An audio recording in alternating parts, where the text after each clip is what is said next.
Hey, what's up, everybody? Good morning, good evening, good night, wherever in this little planet of ours you happen to be. It's me, Legal Vices. I will be your host for the evening. And while that looks, it's only one button undone, but that looks, that's looking awfully sexy there. Let me put that button right back up there. Jeez, it's fucking hot here tonight. So I was thinking we'd leave one little ventilation shaft open, but we don't want to make the audience all hot and bothered. All right. Hey, again, seriously, welcome. We're glad to have you here. 8 a.m. in Alabama. It is 10:01 p.m. here in Korea. Sweden checking in. Who else we got out there? Mistress Meg, she's liking it. Maybe we should undo that button again. Know what I mean? Okay. All right, continue the check-in while we ramp up here for the day. We are doing all right. We're just trying to pull down the gain on this microphone a little bit. It is coming in way hot. All right, there we go. Oh, that's nice. That's what we were looking for right there. Okay. There, that sounds better. I don't sound like I'm crawling up my own ass at that point. Okay. Oh, we got Ontario in the house. UK. Mistress Meg again, Baton Rouge. And because it is reaction to shipping videos, we have to have the Polish sea captain's hat and the Jack London Seawolf inspired pipe named the Death Note Larson pipe from a wonderful, wonderful pipe maker in the U.S. Alabama.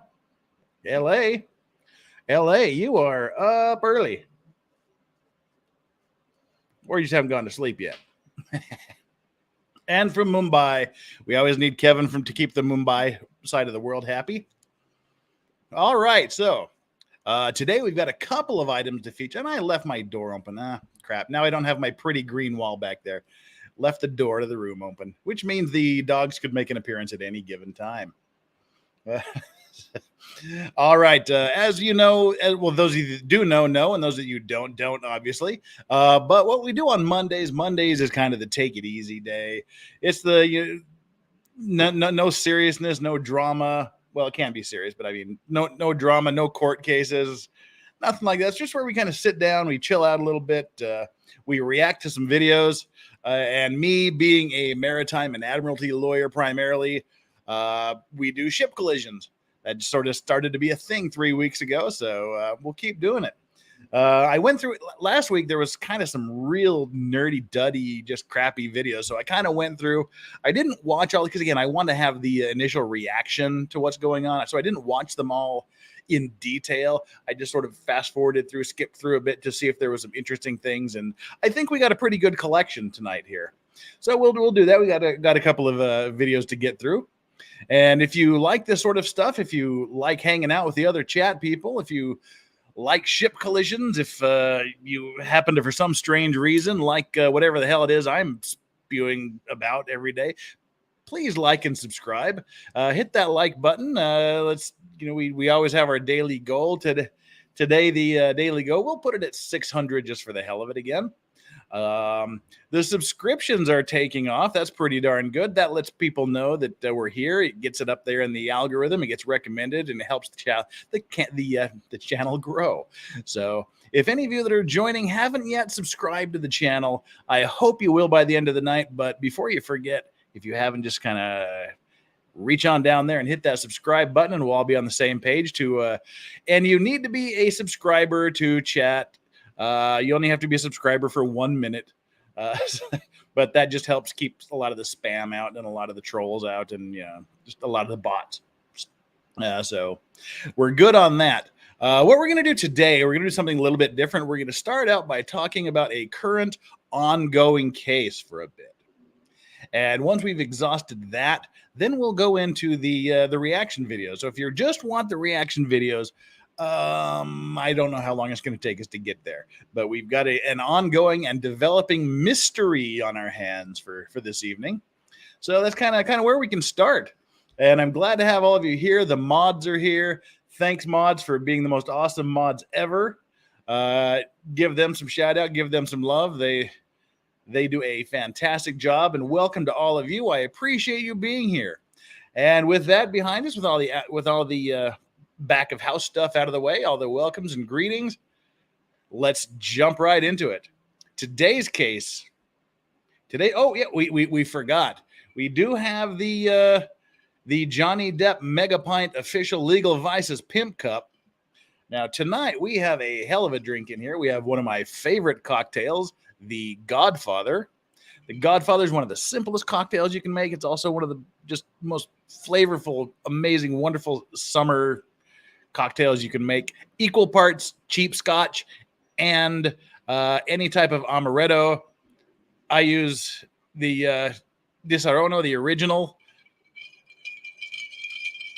That ice. So any just you want some almondy liqueur and you want some cheap scotch. That's all it takes. So get yourself some amaretto, get yourself some cheap scotch. I usually use something along the lines of like a Johnny Walker Black, not too expensive. And then you just mix them equal parts, throw in some ice. This here is a quadruple pour, so now we've got the back of the house stuff out of the way. It's hot, it's raining, it's monsoon season here, it's humid AF in my house. But we have to go to a hotter, more humid place in the world to deal with this particular story. Let's all go. Let's all take a ride.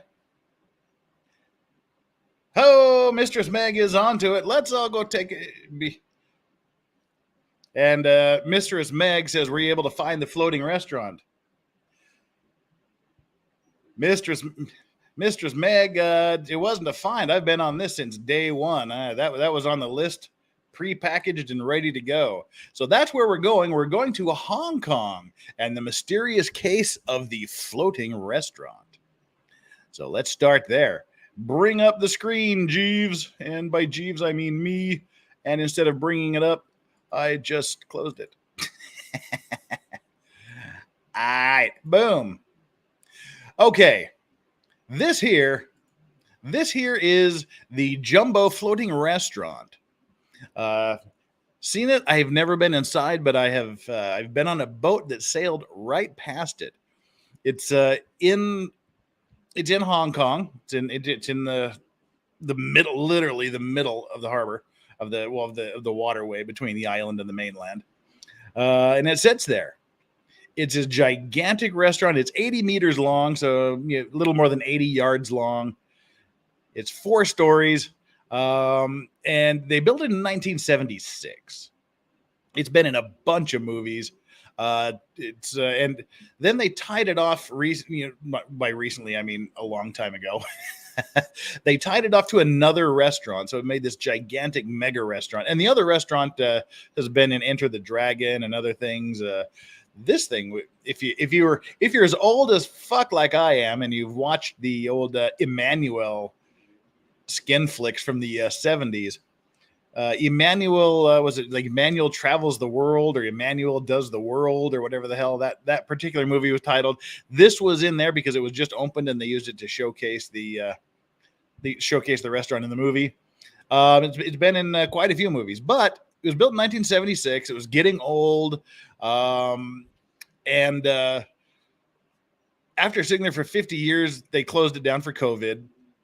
And they were losing, I think it's like $12 million a year keeping this restaurant closed until they decided to take it somewhere else and to refit it. So here, this is a little bit of background. As they say, as Hong Kong bids farewell to this iconic restaurant after 50 years, 1976 to now, so almost 50 years of sitting there and playing host to the world's elite. So Hong Kong bade farewell to the iconic. Okay, we already read that. It was opened in 1976 by the late casino tycoon Stanley Ho. He was also a famous smuggler, by the way, and reportedly cost more than $3.8 million to build. It would cost a ton more than. Wait. All right, what you're looking at here is actually the. Wait. I didn't know we'd have to do this. All right, we got to go back. This is actually the restaurant section. There was the two actual restaurants tied together and more. This is one of the restaurant barges that was like separate from the barge. This sank a while ago. So you're looking, this is a drone flying over the top of the restaurant portion, which is flipped over on its side. Let's see if we can bring up the picture here so I can make it interactive. This here is actually the top. This down here is the bottom part, which should be in the water, but the side of it is in the water. So we're looking at a top view of one of the sides of the restaurant barge, which capsized, which flopped over on its side, I guess. So this restaurant is leaving port.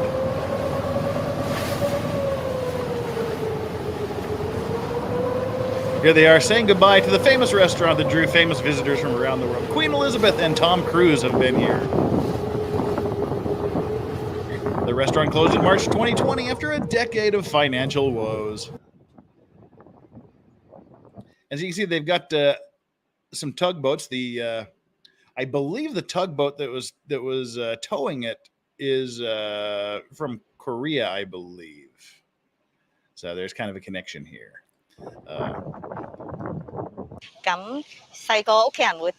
It was a big mainstay. It was a big memory for a lot of people. 都會覺得好深刻嘅，因為喺香港冇其他嘅船上面可以咁 grand， 即係食到飯咁樣，咁所以係好深刻嘅一個回憶。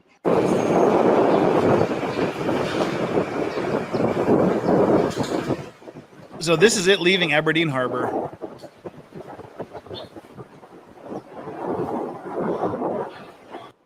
And as it says, they were going to sell it and refit it and repair it and bring it up to code and up to speed.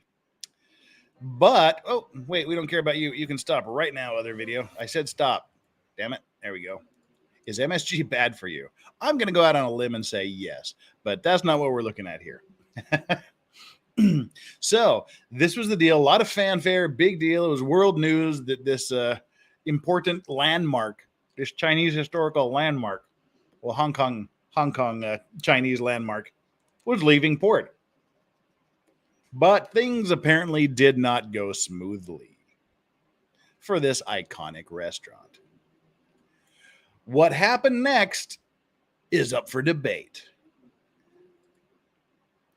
So let's see what happened next. Here we have a report. Oh, before we get into the report, let's just share this real quick. Spoiler alert, Hong Kong's iconic jumbo floating restaurant capsizes at sea. So this is something that's very, very interesting. And let's pop out here and read this first. Because Luis Florence, thank you so much for them Aussie bucks, our first super chat of the night. I deeply appreciate it. You started the ball rolling. I really hope you're continuing at the Rust shooting series. Loved your commentary, and I can't wait for more. Luis from rural Australia. Luis from rural West Australia. Great to have you here, and we will be going back to Rust tomorrow. You remember the last video we did was the armorer who was sitting there talking without a lawyer present. Well, for her second interview, she lawyered up. So we'll be doing the second interview tomorrow. So tune in. And with that out of the way, let's go back to this particular news item because it's controversial. What happened may not be what actually happened. Get it nice and big here so we can read it. Goodbye. No, we don't need you, do we? Go away. Thank you. I should go away. God damn it. All right. There we go. All right. I'm just about to give up on this article. YouTube News blows chunks, man. Seriously, their interface is the absolute worst. Oh, fuck off.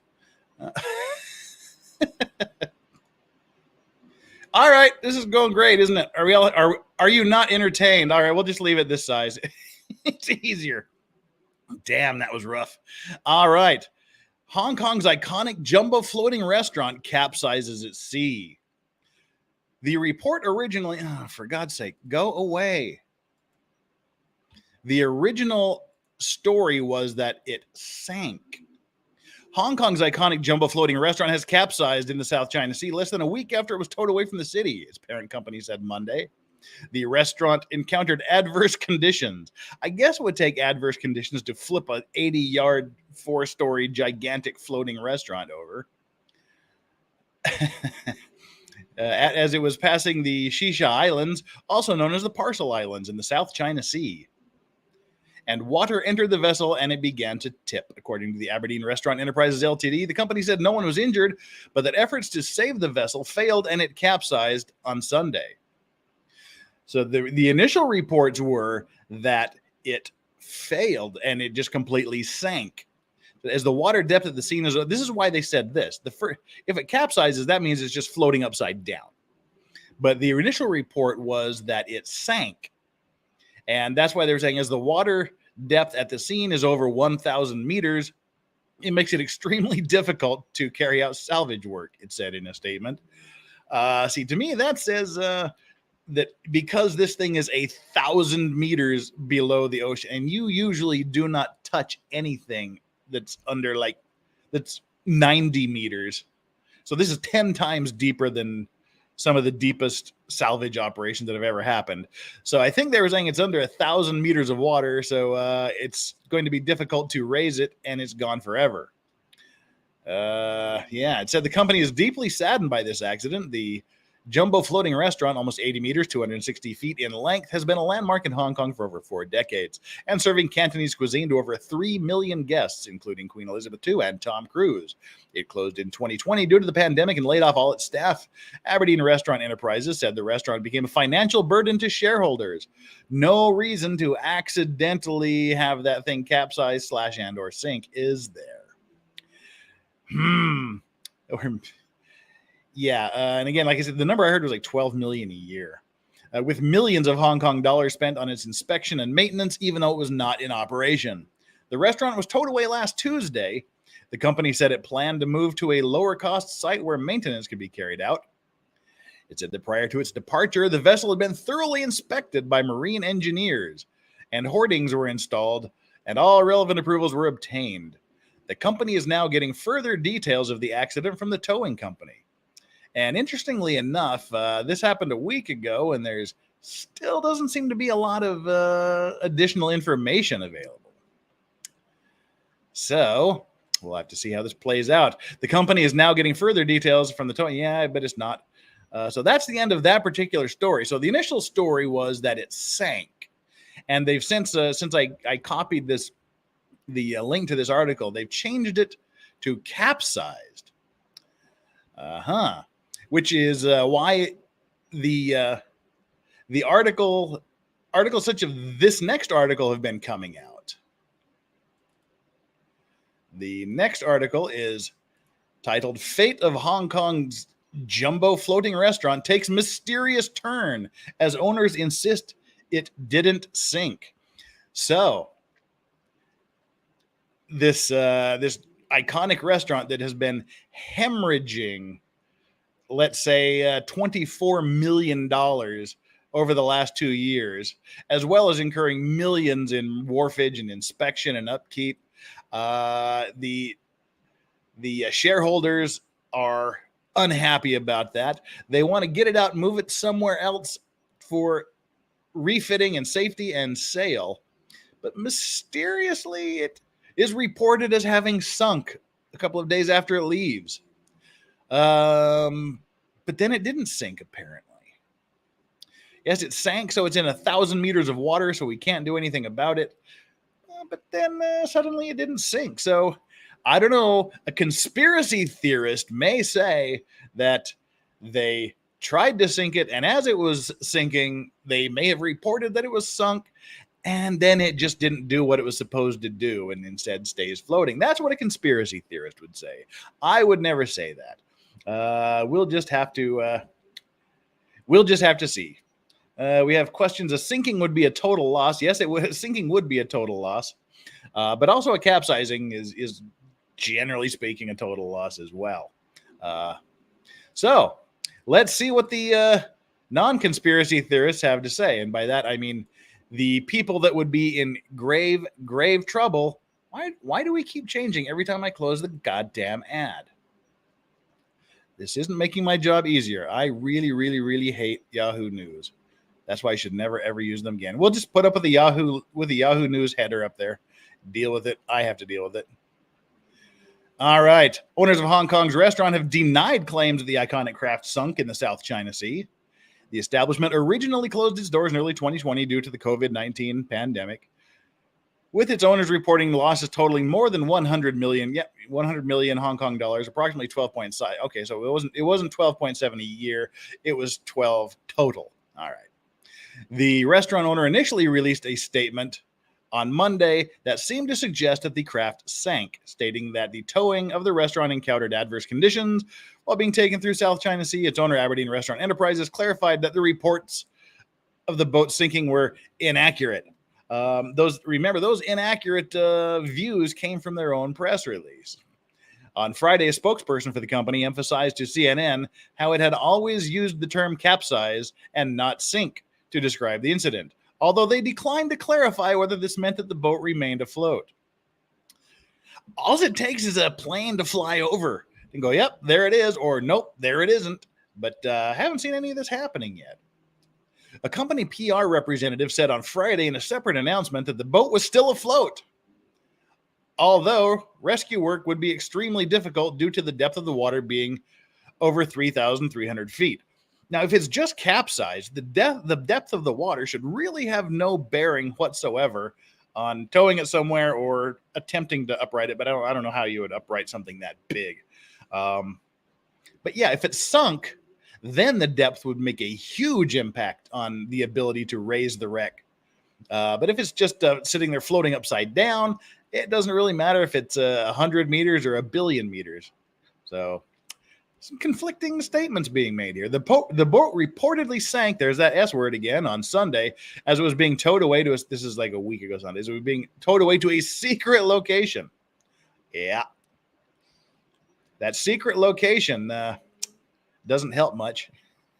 Although Hong Kong's Marine Department said it was headed to a shipyard in Cambodia.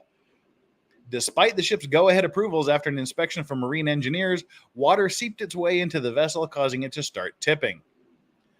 Debate on whether the ship sank or capsized is a twist in the saga of the landmark destination opened in 1976. And okay, they've added Gong Li to the list of, I'm sure more than 3 famous people have visited this this thing. I like 2002, I think, was the last time I got to Hong Kong, and I took a picture outside of it. But Tom Cruise, Gong Li, and Queen Elizabeth II. The restaurant held over 3 floors. That held over three floors. I think that means 4, and accommodated 2,300 diners. Was towed away from Aberdeen Harbor on June 14. Hong Kongers were worried for the restaurant after a kitchen barge. Yeah, that kitchen barge was the video. Was what I was pointing out to you in the video. The kitchen barge sank on May 31. Despite its status as a historic institution, Hong Kong Chief Executive Carrie Lam, not going to try, sorry, Carrie, that's as good as you're going to get from me, issued a statement in May that the local government had no intention to invest in the property. So they wanted the government to save it and invest in it and keep it around, and the government said, yeah, nope, don't think so. We ain't going to do that. Then we have clearly indicated that the government has no plans to invest money in the operation of the restaurant, as we're not good at running such premises. Finally, we have honesty in government. The folks are saying, government, Hong Kong government, come and run this restaurant for us, invest. And they said, nah, we ain't good at that sort of stuff. We won't force through an unfeasible proposal or one that requires a large amount of public money for implementation simply because it is raised in the policy address. So there we go. Did it sink or did it not sink? Well, that's the mystery, and it seems to be a pretty easy mystery to clear up. Just go and look at it. But where does it go from here? Well, the insurance issue is also quite the interesting situation for me, anyway, because I nerd out about these things. No insurance payout for Hong Kong's jumbo floating restaurant, says parent company. This isn't Yahoo News, so let's see if we can boost this up and get a better look at it. There we go. Yeah, so Schrodinger's ship. I like that. That's a good one. Nice. So the owners have said there's no insurance payment, but there's kind of a reasonable explanation for why not. The parent company of Hong Kong's jumbo floating restaurant will not receive any insurance payout for the loss of the vessel, it said in a statement on Sunday. The vessel is covered by a protection and indemnity cover. Here's a little bit of nerdism for you. the protection and indemnity insurance, it's not really an insurance company. It's like a collective or a cooperative. So they call it a club. It's a protection and indemnity club. And because protection and indemnity club is a pain in the ass to say, they call them P&I clubs. So the P&I clubs, they cover, what it says right here in the next sentence, the vessel was covered by a P&I cover for third-party liabilities in accordance with maritime regulations. P&I covers things like damage to other vessels, environmental pollution, injuries to third parties. Basically, things that don't deal with your vessel. Your own ship, the damage to your own ship is covered under a hull policy, a hull insurance policy, which is like your car insurance policy. So apparently it had the P&I cover for the liability for third parties, but it seems like it didn't have any actual insurance on the hull itself. So that kind of takes it. I mean, assuming they don't mention the hull insurance on here at all. So if it didn't have hull insurance and they knew it didn't have hull insurance, that takes away any incentive or any motivation they would have to sink it for insurance fraud. So that's a little bit odd. So that kind of undercuts the conspiracy a little bit, or it just could be that they aren't mentioning the whole policy. Because I can't believe that if they were going to sell it to someone, they wouldn't have it insured for at least the voyage from Hong Kong to point B. But only time will tell. So the vessel case covered by P9. This insurance covers third-party losses, not losses to the company, said Aberdeen Restaurant Enterprises. It allegedly capsized near the Parcel Islands in the South China Sea on June 19th after it encountered adverse conditions and began to take on water, according to the company. However, there has been skepticism over the incident involving the tourist attraction, which closed on March 20 after almost a decade of financial woes. On Sunday, the company said that the vessel's departure complied with maritime regulations and practices, which kind of indicates there should have been hull coverage, I think. Again, I'm not totally up on Hong Kong law, although we do a lot of cases there, but that's why we have Hong Kong lawyers that we talk to. The company hired professional marine engineers to inspect the hull and hoardings and obtained approval from the authorities before the vessel departed from Hong Kong. So the authorities at least thought it was seaworthy at the time it left. The tug company that towed the vessel out of Hong Kong was hired by a licensed third-party broker. The tow brokers they're busy people. The towing method was in compliance with international maritime regulations and customary practices. It added that its report filing to authorities was in accordance with the applicable law.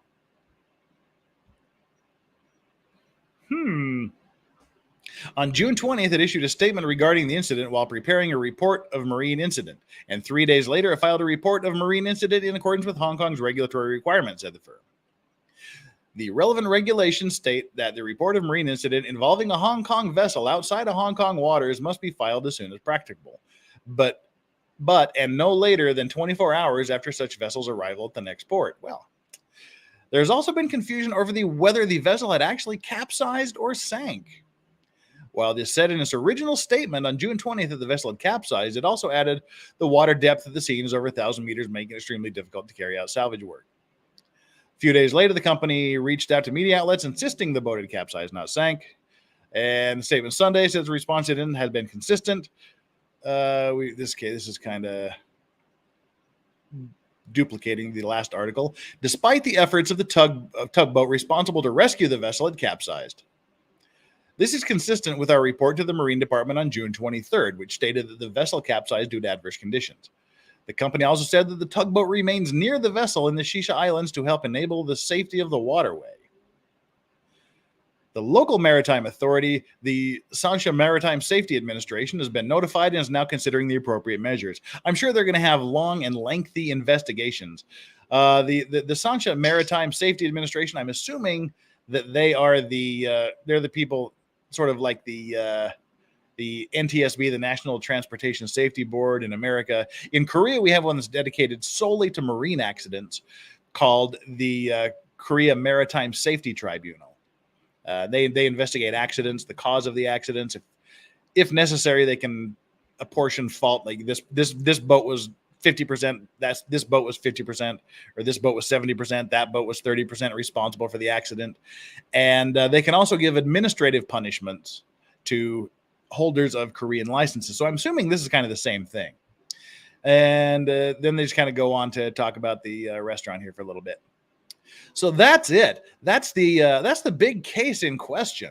This is an ongoing and developing thing. So that's what we do here. On Mondays we talk about maritime related stuff and damages and things like that. So we have the initial statement that they gave the conflicting statement it capsized, but it's in 3,000 feet of water, so it's difficult to salvage, which makes no sense unless it sank. But then Amy does, it didn't sink. But then they didn't have it seems like they didn't have the proper hull insurance on that. So whether they were required to or not, I don't know. But if you're trying to get it safely from point A to point B, and you're expecting to get some money out of a sale of the vessel, it makes no sense that you wouldn't have the actual restaurant, the hull, the barge, whatever the hell you want to call it, insured as well. So adverse weather conditions, bad storms usually.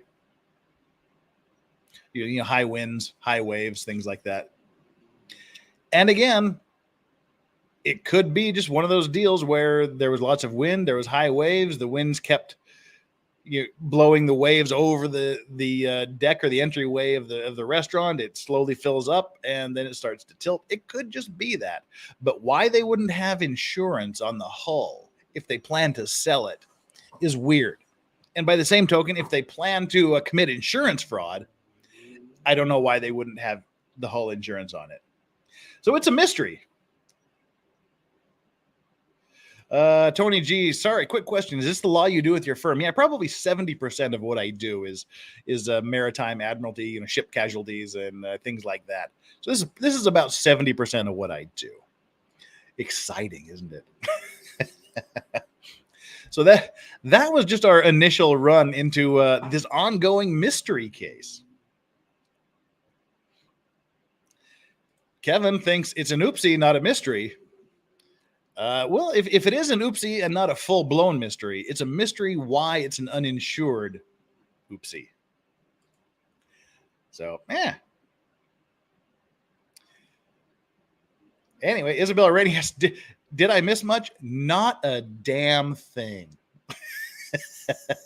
It's been 30 minutes of talking about a restaurant that may or may not have sunk and may or may not have capsized in Hong Kong. There we go.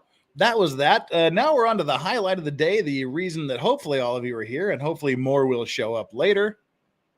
It is the ship accident time. It's the collisions and accidents. Got a couple of videos lined up that I have curated for the event this evening. And last week, apparently I swore too much because the YouTube gods gave me the inappropriate content flag. And the advertisers don't want anything to do with me last week because apparently I swore too much.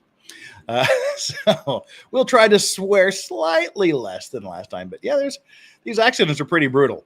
So let's bring up the first round of videos. Oh, let's close this. No, again, Isabel, you did not miss much. And while I'm bringing this up, I think you should follow the advice of the mods and hit a like button and hit a subscribe button. We're at 147 likes. Again, just the wild ass goal for the live stream was 600 likes. We're 450 away from that. And if you are mildly interested in this, subscribe. And this is something we'll do every Monday. The rest of the week, we do other legal things and other commentary. All righty, bringing up the Foist video. This particular video is called Big Ships Crashing Compilation. That's a pretty darn good title for a video. Let's see, we should make it bigger here, huh? Let's see. I hope I haven't. I think we've only got one super chat tonight. Let me see. Just want to make sure. Oh, yes. Good. I didn't miss anybody's super chats because nobody gave super chats. That's cool. All right. Here we go. And again, I'm not shilling for super chats. I don't reject them, of course. But if there's a question that you really desperately want answered, or if there's something you want to say, if you want to give an opinion and you want to be sure that I see it, that's the way to do it. And of course, I absolutely love the super chats and I deeply appreciate them. So, Big Ships Crashing Compilation. I think this is the this might be the yeah. Whoa.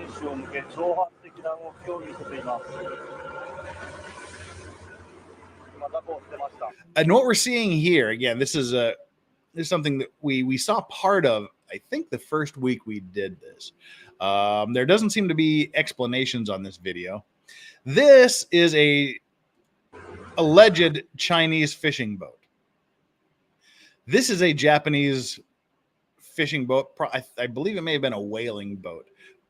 I think this was just the fishing boat, but the Chinese fishing boat didn't want the Japanese boat fishing there, so they rammed the Japanese fishing boat. Now, allegedly, China has sort of these boats that look like fishing boats, but are actually designed to do things like this. Allegedly, this is probably just an angry fisherman who was upset that a big Japanese boat was fishing in his area, so he rammed his much smaller ship into the bigger giant Japanese ship to teach it a lesson. So that's where we're. This is a basically an intentional act.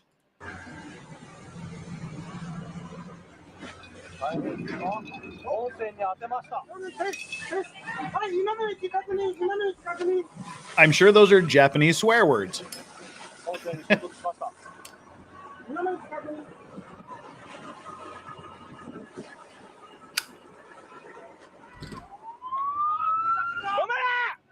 Yes, here it comes again. It's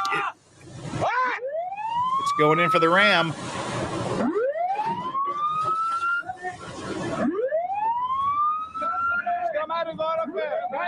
Give it some smoke, baby. There you go. Give it some smoke and water to push it out of the way.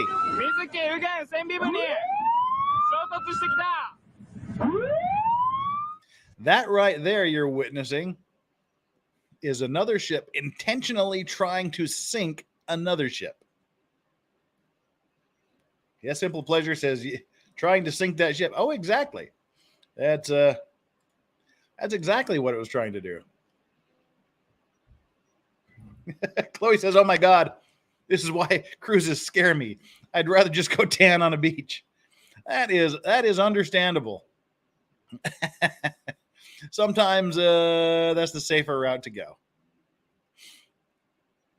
All right, this next one, it looks like a car carrier. Yep, it's a car carrier. It seems to be listing to starboard. Yeah, that's a car carrier, and it is listing to starboard, to the right side. Yeah, that's not good.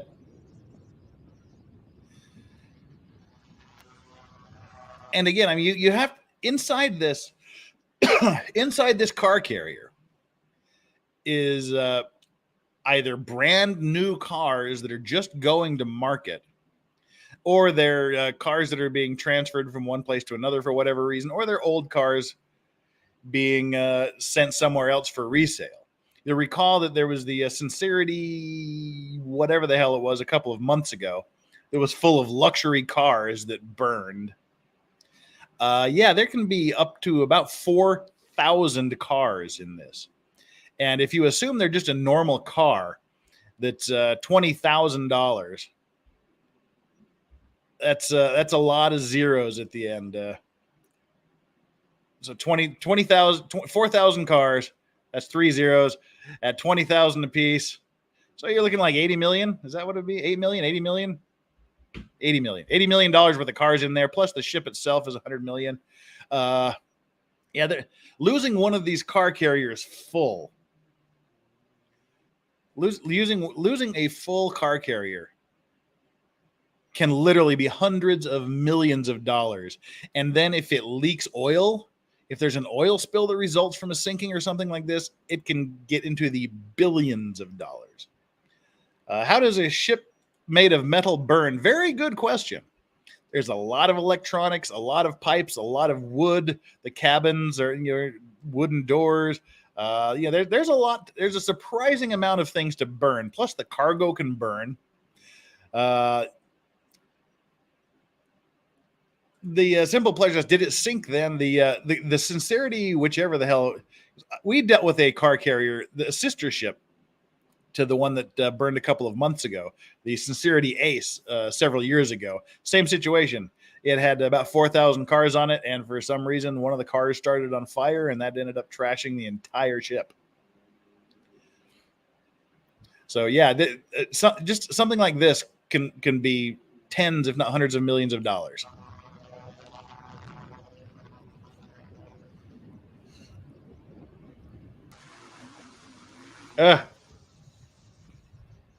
Don't think the helicopter can land on that helicopter pad there.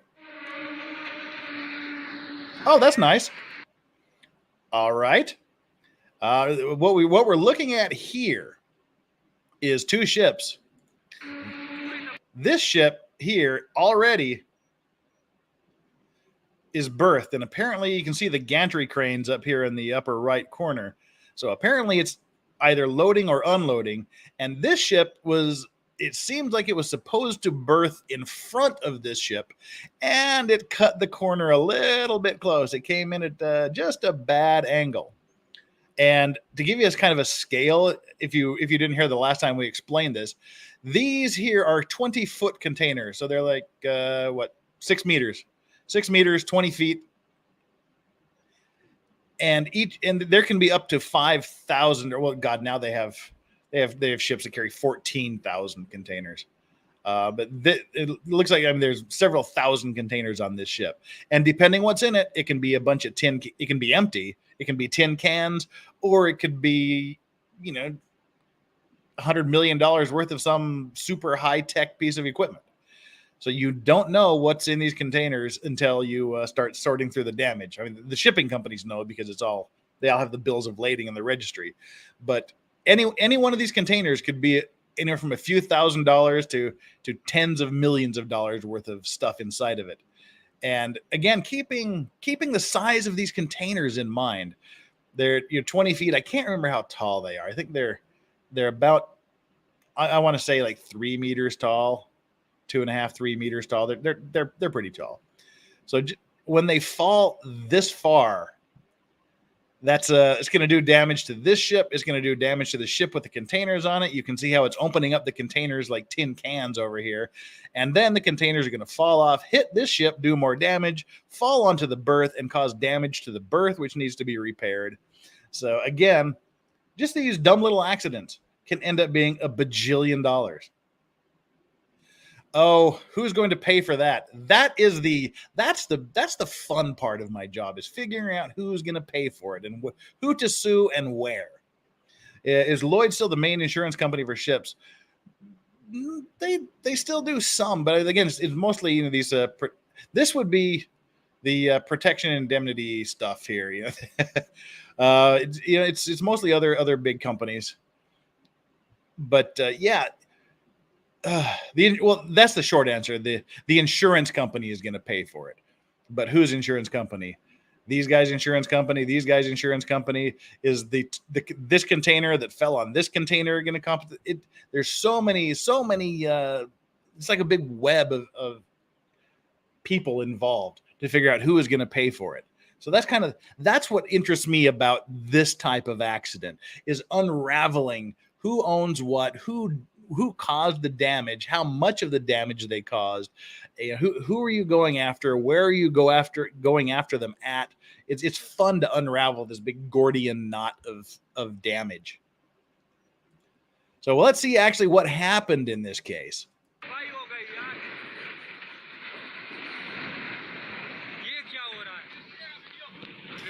Oh, geez. Yep. Boom. Ah. Don't put the... God. Dang. Yep. That's going to cost some money. Oh, this looks like an aircraft carrier. That can't be an aircraft carrier, is it? It's too small to be an aircraft carrier. Or is it? Kind of. Any of you Navy types, is this an aircraft carrier? Or is it just a big naval ship? It looks like, I mean, it definitely has a military look to it.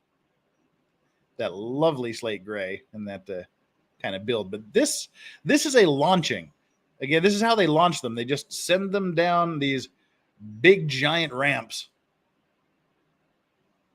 Are there maritime commercial insurance adjusters? Oh yeah, there's they're, what the hell do they call them? I know the word in Korean, but they're insurance average adjusters. They're basically the same thing as your car insurance adjuster, but they do things like this: damage to cargo, damage to your ship, damage to the other ship. They do investigate them all. But this is a launching. They send them down this big ramp and into the water. So this is an absolutely brand new ship. This is its first time going into the water. That's not going to be good if something happens to this. So it looks like that looks like a naval ship to me for some reason. I don't know what country, but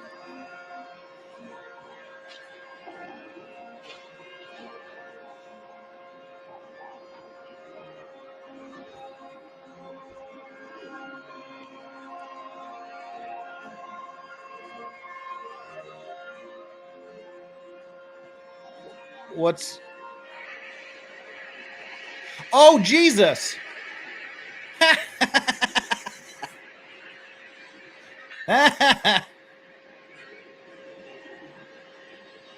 Okay. It looks like this whatever country's military vessel that is, one of the swinging mooring lines or mooring chains apparently caught this big giant string of chain and just drug the chain into the ocean. Oh, that's good. That's going to cost much less than if something had happened to the ship. Oops. Oh yeah, this is bad. The Hanjin, New York. So you'd think, how do... It's just always a mystery how these ships hit each other in the middle of the damn ocean.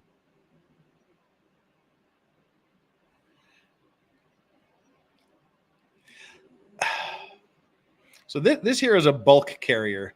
They open up the holds and they put in stuff like, corn or concrete or almonds or whatever the hell you put in bulk. You just seal them in the holds and sail off. And this is a container vessel that has, this is a big container ship.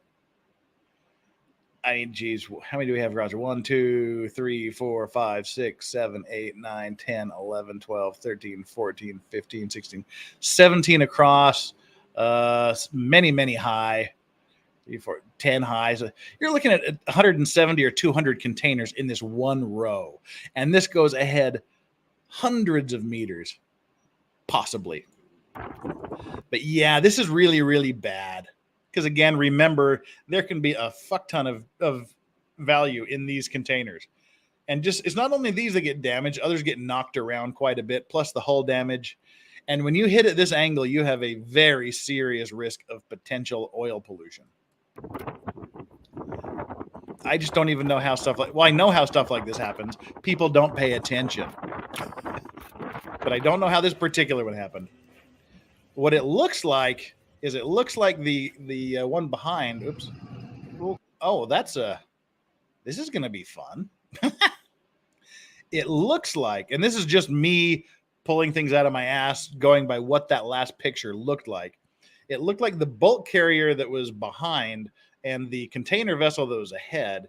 It looked like the bulk carrier was coming up to overtake from behind, and the container vessel may have turned to port and kind of did like a little pit maneuver on it. But that's not a good thing to have happen, and there are rules to prevent that. Saber Dragon 65, thank you so much for the donation. That is muchly appreciated. How has your career changed? How you watch maritime disaster movies like Titanic or even Jaws? Oh, that's a good question. Maritime disaster movies. You get a healthier respect for the sea, and you some of them, like, you go, okay, these people should be dead, and they really would be dead. But yeah,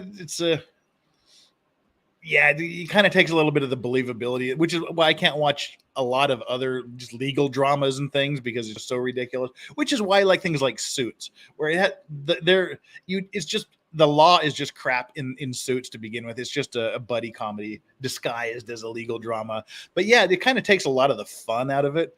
When you see the ships get these little bumps and nothing happens, when you know it would have caved the side of the ship in, or the opposite occurs. Little thing happens and the ship explodes or sinks to the bottom, when you go, they wouldn't even know that happened. One of the things that has really changed is watching reality shows like Deadliest Catch. That gets painful to watch, because I've seen injuries, and you think, damn, that's they get paid well and they earn it. That's it kind of makes me kind of cringe when I see, because I don't see what happened. I see what could have happened. That's why it's no fun to have a lawyer around. You go to an amusement park. Everybody else is having fun. Me, I'm thinking, okay, that's dangerous. That's really dangerous. How do I know that's not going to break and fall apart? You sort of become trained to see the worst in every possible situation. It's kind of no fun to be around a lot of times. Let's see what happened. Yes, we know the Titanic really hit the iceberg. Oh, geez. This one, yeah, this seems to be an error in the angle of approach to the berth, I would guess. I don't even know how this happens. He is coming completely perpendicular to this. There is no indication he is even considering coming up sideways like he should be coming. Wow. The question is, what's going to happen? Okay, that was smart. Oh, shit. Go back. That wasn't smart. I need to be careful where I'm clicking. Where are we at here? That was actually very smart, but it probably should have happened a long time before it did. In case you missed it, yeah, see what he did there? Let's just go back normally with the arrow key. Oh, shit. Sorry, guys. Good. You didn't miss it. No spoiler alert for you, eh? All right, let me back it up to where you can all see it. All right. Thank you for boomering out on me. This is a great night. I've had like 3 errors already in 53 minutes. Yay, me. All right. Yeah, all right. Bring on the boomers. Bring on the boomer comments. Come on. Bring it on while I'm drinking over here. That'll help. Drinking makes everything easier. Uh-oh. VJ's leaving us. Bye, Jeff. Bye, chat. Bye, Vij. All right, there we go. Glad you all got your boomer comments out of the way. Now, what's going to happen next is I don't even know. It's an angle of approach issue. We'll walk through this again. Yeah, so we have the angle of approach here that's going all wrong.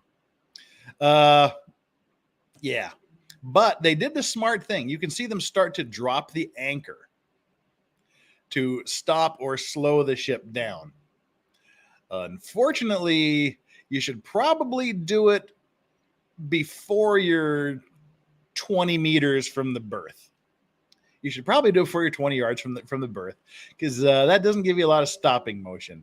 Probably should have tried dropping the anchor a hell of a long time before now. Oh, here we got here. Hey, thank you so much. Halifax explosion shipping accident. Okay, that's the other thing.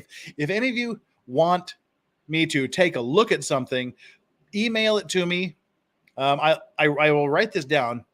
Well, let me write it down. I'm thinking about it. I write it down, but I lose my paper when the cleaning lady comes. She tends to reorganize things in a way. The best way to remind me of this would be to send me an email at thelegalvices@gmail.com or send me a message on Twitter at thelegalvices at Twitter.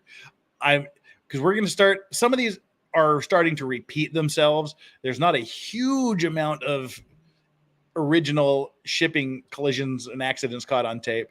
So we're going to start also getting into individual specific cases. And so if there's a specific case you want me to look at, that would be interesting. And it would be the best thing to do would be to send it to me on Twitter or email. Halifax explosion shipping accident sounds pretty good. We're involved in a ship explosion accident right now myself, so that might be particularly interesting for me. But this guy here is going to start to drop this anchor. This should have happened a hell of a long time ago, because it takes a while for the anchor to catch on something and to do its job. So it's a little bit too late. But hey, smart on him for thinking of that in the first place. So watch him start to drop the anchor here. The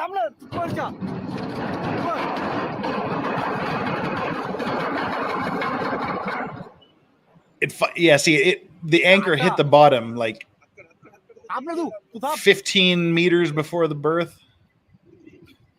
It hasn't even set yet. Oh, it's not going to hit the crane, is it? Oh, good. It's way in front of the crane here. Stop.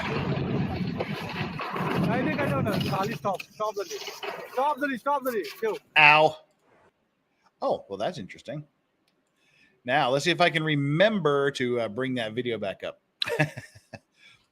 Halifax, Nova, thank you so much. Halifax shipping accident was the largest explosion pre-atomic bomb. Oh, so it's an old one. Cool. Yeah, I think, what now? I guess it would be like the, where was the gigantic port explosion recently? Was it Liberia, Lebanon? Where it just basically took out the entire damn port. But okay. So that'll be something. I'm assuming we don't have video of the accident, it being pre-atomic bomb. But yeah, we'll look into it.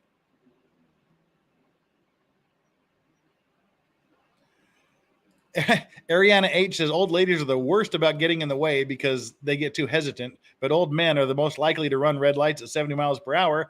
I'm not sure what you all were talking about there, but we're gonna see a video involving a little old lady here coming up in a bit, I believe, if it's in today's list of things. But yeah, this was a little bit too late. That anchor had no chance of even slowing down the ship. It should have happened a long time ago. And that's going to be millions of dollars. I mean, hundreds of thousands of dollars to fix the ship, hundreds of thousands. And they've got to replace that huge chunk of that berth, because underneath the berth, you've got a lot of support stuff that gets bent and dinged up and knocked out of kilter. So you're looking at several $1 million, 10, probably. I don't know what I was going to say, probably, but tens of millions of dollars, I would guess, to take care of that. Because again, when you have to repair that berth, you don't just replace that little bit of concrete. You have to carve out a giant chunk to make sure that the stability is still there and replace all the damaged and bent parts. And when you're doing that, the pier, the owner of that container terminal, cannot use that berth. So they are losing tens, if not hundreds of thousands of dollars a day in lost income by not being able to use that berth. And you have to compensate for all of that. So yeah, it can get quite expensive. Drown, thank you so much. There's love to see the dog. Thank you so much for that super sticker. Yeah, that's this let's bring this up here so I can talk about it. This, I'm not sure what the hell is going on here. I do not know what kind of ship this is. judging by the narrowness and the cranes, it's possible that this is a ship that is designed to carry other ships. I honest to God have no idea what this ship is. If any of you, it's a research boat. Okay. Glitterfart says it's a research boat. Oh, and also Ultra Death says it's a research boat. Okay. What are they researching? This is a. Everyone is saying it's a research. Glitterfart knows what kind of a ship it is. It's a ship that's tits up in the water, and those, I hope they're Tug's tits. It's an inverting research vessel. It stands on purpose. Oh, okay, I get it. Okay, I see how that would work. All right, I have seen this before. Yeah, so if I recall correctly, yeah, they ballast it so it stands up on purpose, and the water line sits about here, if I remember. And yeah. Okay, God, I haven't seen one of these for a bajillion years. Okay. Am I right? Like it stands up on the end like that, and the water line comes to about here, and they do their stuff, and then somehow they reballast it to. Okay, huh? Yes, that's what ASO says. The ASO, we'll call it ASO. ASO sounds kind of wrong. That is a ship designed for ship. I assume you mean ship designed for being used upright, called floating instrument platform. Okay, right. It doesn't sink on purpose. Let's see if it actually sinks, or if this is going to be one of these things where, oh, look, we think it's sinking, but it's not really. Huh. Okay, that clarifies it. Researching how long it takes to hit the bottom.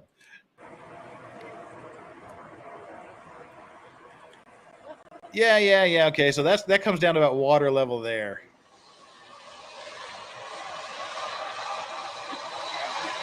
Okay, yeah. God, I haven't seen one of these since I was a kid, I think.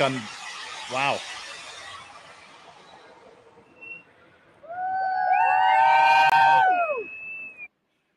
Okay. That's not a ship crashing compilation. That's pretty cool. I guess the fact it's not sinking is why everyone is cheering. No, there are people on that. If you go back here, see there's people on the ship here. There's people over here too. Yeah, there's people on that. So that's kind of cool. All right, well, and it just stays there, and then they use these cranes and stuff to do the research, I guess. And then let's just hope this kind of got back the way it was supposed to be by the end of the day. That's pretty freaking cool. I like that. Now it makes more sense. Huh. Yay. Yeah, see, there's more people here too. Show-offs. Uh-oh. Okay, yeah. Woo, we're full of people. Okay, so that would explain why they're not panicking. Oops. Oh, God. Excellent is something this particular accident is not. Yikes. Yeah, we've done a few of these gantry crane collisions. This happens more than you would think. These ships come in at shitty angles, and because the bow of the ship sticks out above the water and over the end, they hit these things. That's why the crane should be placed in certain positions, and the ships should come in at particular angles, because each one of these things is ridiculously expensive. The ones we're dealing with in a case now, or you're talking old ones are $6 million, $7 million. Newer ones and bigger ones can be much more. And also, there's this part here. This is a control room. There's a dude sitting up in here controlling these arms swing down and they go out over the container ships. And then they pick up the cargo from the ships and take them back into the yard. So there's a dude in these cranes. I don't know if this crane was manned or not, but if it was, there's a dude sitting clear in the hell up here. That is a cruise ship. I said, Miss Vicky May says, what kind of boat is that? That is a less than excellent cruise ship.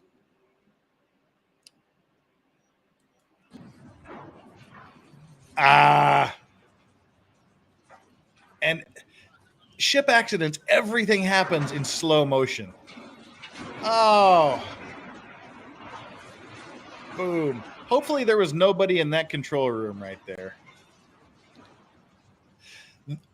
Okay, this is actually I mean, it's not an ideal situation by any stretch of the imagination, but in the scheme of if the accident is going to happen, that was a best case scenario. That came in at a strong angle, and it knocked one crane over that way. Just knocked one, took one out. What happens in a lot of cases, if not most cases, where there's more than one crane next to each other, they domino, and you can take out 4 or 5 cranes at once. So yeah, that could have been much worse. Ugh. Damn. Hate to see those. Those are pain in the ass cases. Oh, that's less than ideal. Okay, this is the we were talking about the old lady drivers and versus old man drivers. Well, this is an old lady who's hesitating. I've seen this one before. This ship is coming in hard and fast. These people don't seem to be too concerned. These people are really concerned.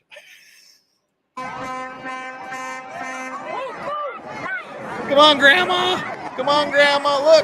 Look to your left. Grandma. Boom. And you got to think there's a lot of people in that ship that weren't expecting that collision. God damn it, I hate myself. See, at least I caught myself. All right, let's count here. Let's count here. 1, 2, 3, 4, 5, 6, 7, 8, 9, 10, 11, 12. I give up. About 20. See, I caught it after 20. I'm not like a Legal Mindsets or a Ricada where they'll do whole fucking shows without the video. See, this is why I don't take the picture out of the way usually when I'm commenting on it, because I forget to put it back because I see it on one of my other screens here. Sorry about that. Now let's go back and pretend you didn't hear me talking about Grandma there. You got to witness it for yourself. God damn it. All right. Let's try this again. These people are not concerned. They don't appear to be concerned at all. These people, and I see the thing, saying Joe Good Logic is the worst. I haven't even started drinking yet. Jeez. I haven't even got halfway through this thing. And unfortunately, I didn't bring a backup bottle here. So that's all I got. But yeah, these guys are very concerned, except for this one here who's completely oblivious and talking on her phone. Oh, now she's aware. Grandma, there's Grandma. Grandma just needs to look to the left. Look out, Grandma. Crunch.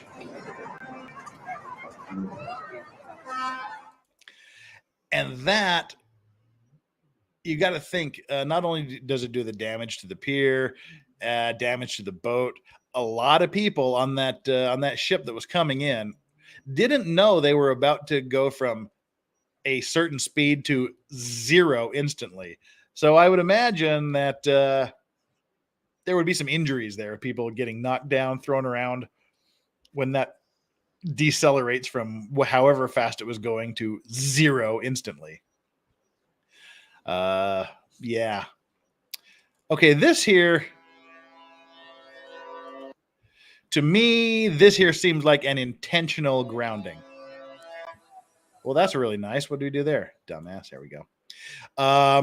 This is how, like, in India and Bangladesh and places where they scrap vessels, they just kind of run them up on the beach and they start cutting them away. The reason, the other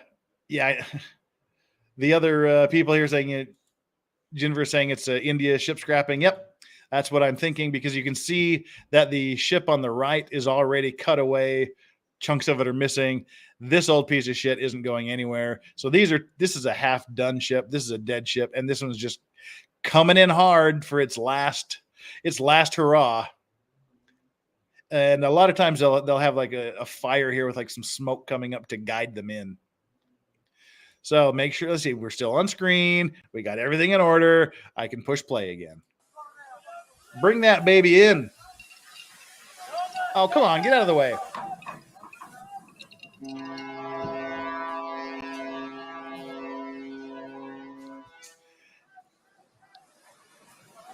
Yep, just pushes the other ones out of the way, crawls up.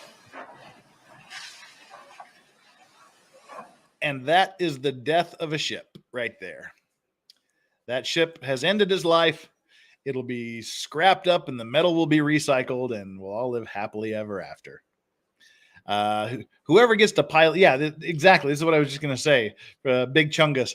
I was just going to say that whoever gets to pilot this ship in, that's got to be fun, because that's something that they're not supposed to do, and now they get to do it. That's their job, is to ram these ships home. That would be fun. And it doesn't matter about damaging the other ships, because the other ships are dead. All righty.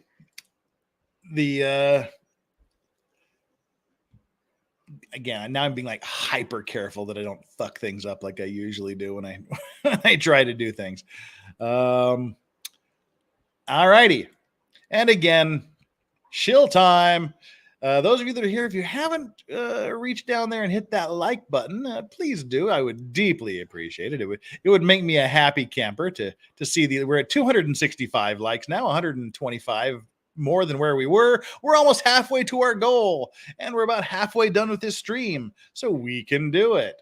And hit that subscribe button if you haven't already. Again, this is our relaxing day for those of you that are joining late. This is Monday. We just kind of review these videos, talk about them, laugh about other people's problems, find joy and merriment in the millions and millions of dollars that we get to see the insurance companies panic about. Let's do the next video. This one is called Big Ships Crashing Compilation 2. We watched Big Ships Crash. Now we're watching Big Ships Crash 2. And let's see, enlarge that. We're still on screen. I'm batting 1,000 on this one. We're doing good. Okay.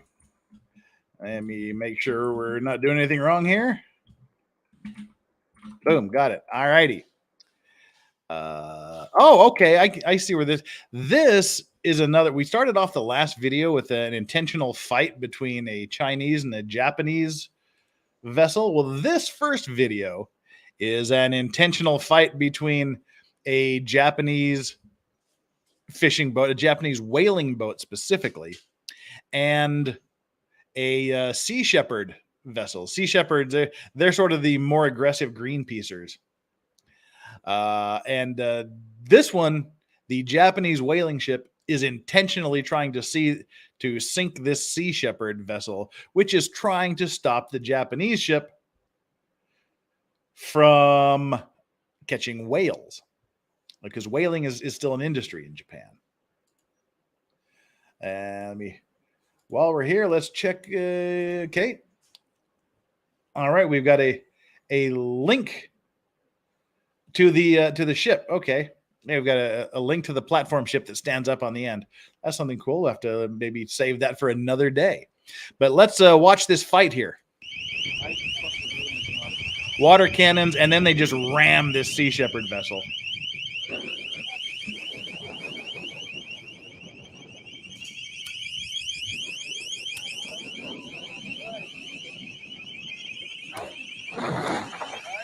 Looks like a Batmobile.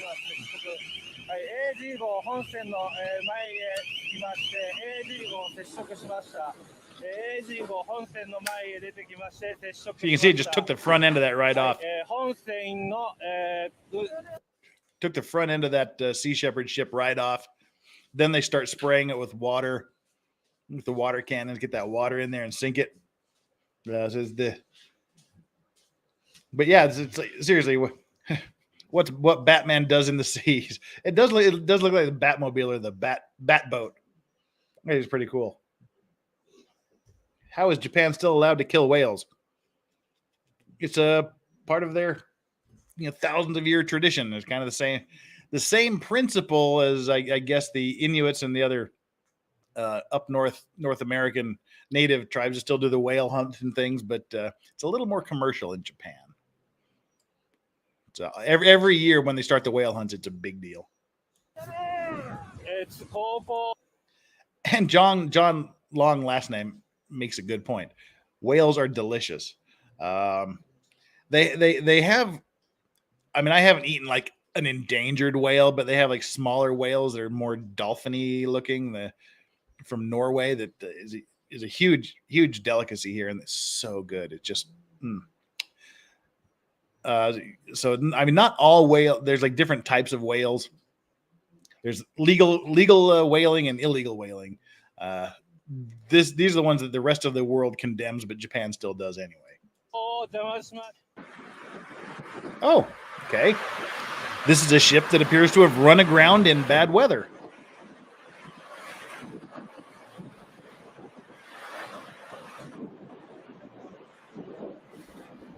Yeah. Yep. I would guess it probably.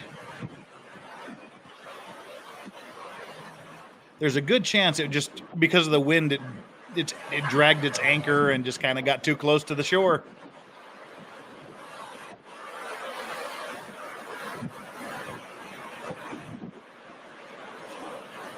See, these aren't too bad as far as a damage point goes. If you can get them off the shore or the rocks easy, but if they just sit there and grind on the rocks, and then it does a lot more damage.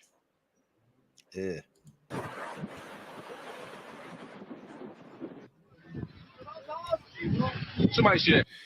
We saw this last time. This was on last week's video as well. Bigger ship, smaller ship, and I can't imagine that people walked away from this.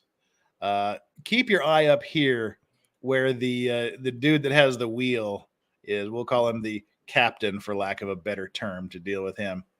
And the people that are sitting in here when these two ships meet.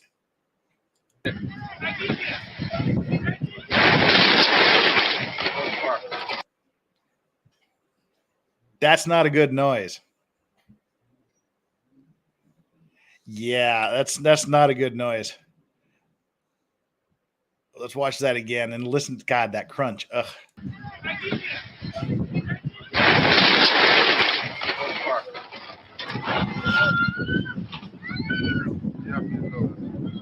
Ugh. That's not good.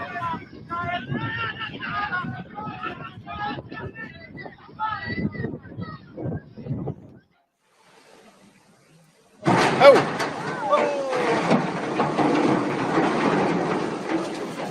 Okay, the Olga M is a little tramper that's apparently carrying equipment to the berth. Well, it got to the berth, okay. I guess it got to the got to the berth. Angle may the angle may be a bit off. I don't know. Just looking at it, I think he got a little bit too close to the berth there.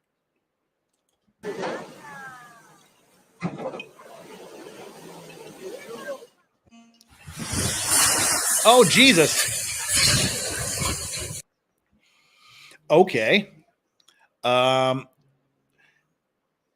like we got lots of rain on the road here and lots and lots of muddy water. So I'm assuming there's a really bad storm, and this whatever this hunk of junk is came unmoored somewhere.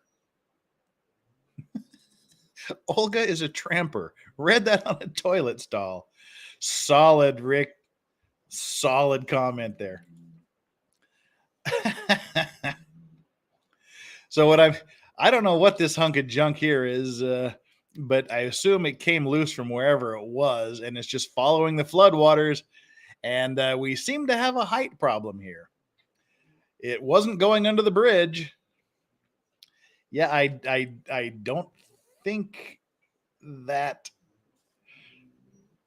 is gonna fit under the bridge. 哦，坐上了。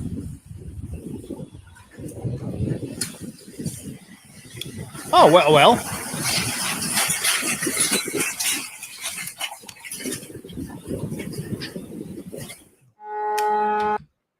God dang it. I just hit the corner of that with my lighter. So yeah, I guess that's one way for the ship to go under the bridge, eh? But that doesn't look really too expensive to me, so I'm not feeling too bad about this one. What's it going to do? Make the river dirtier? I don't know. And yeah, I don't know where this is at, but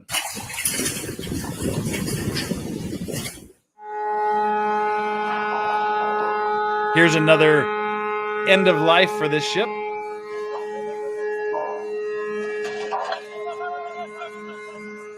I think. I hope. That ship looked really, really clean and new to be scrapped. Maybe, I don't know if it was coming, I don't know, but it looks like it was.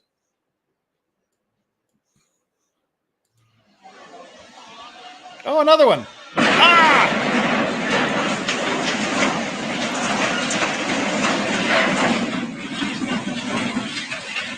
Oh, Jesus. Holy shit. Was that me, or did that thing flip over and take out another ship in the process? Yeah, holy shit. Yeah, this poor little bastard here. Good Lord, I don't even know what the hell that is. It looks like it has a giant crane on it. But this arm just whips around and takes out this little dude.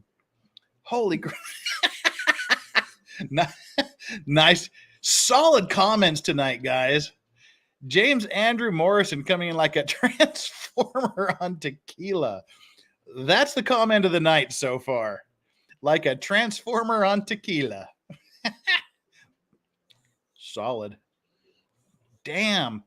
Yeah, watch this big arm here just take out this little fucker. Damn. Yes, that is a legal term. Yes, Rick, that is a legal term of art. Black's Law Dictionary has a definition for poor little bastard.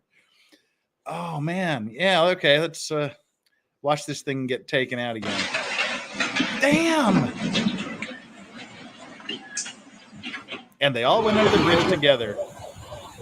Why? What is with these ships and bridges? Why? Here we go again. Logic says this looks like a river tour boat. This river tour boat, I don't think is going to fit under there. I don't even think it's going to go under there. I think it's going to hit right. I think it's going to hit that hit right over here. I don't think it's going to go under there. Dang. Yep. Oh, good. There's two ships. We get a twofer with this one.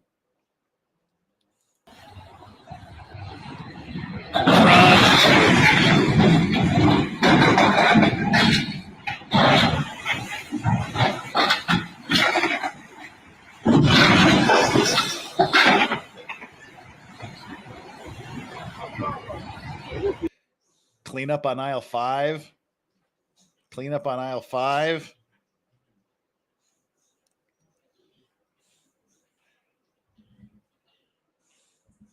I'm going to give them the benefit of the doubt and say they were moored safely somewhere and the rising waters caused them to break away from their moorings.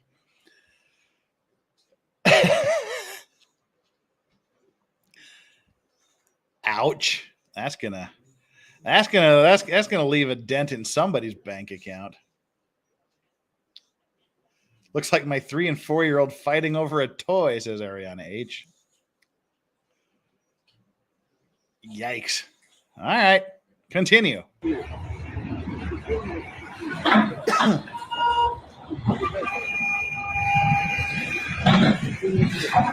Oh, wait, we're not done with this accident yet, apparently.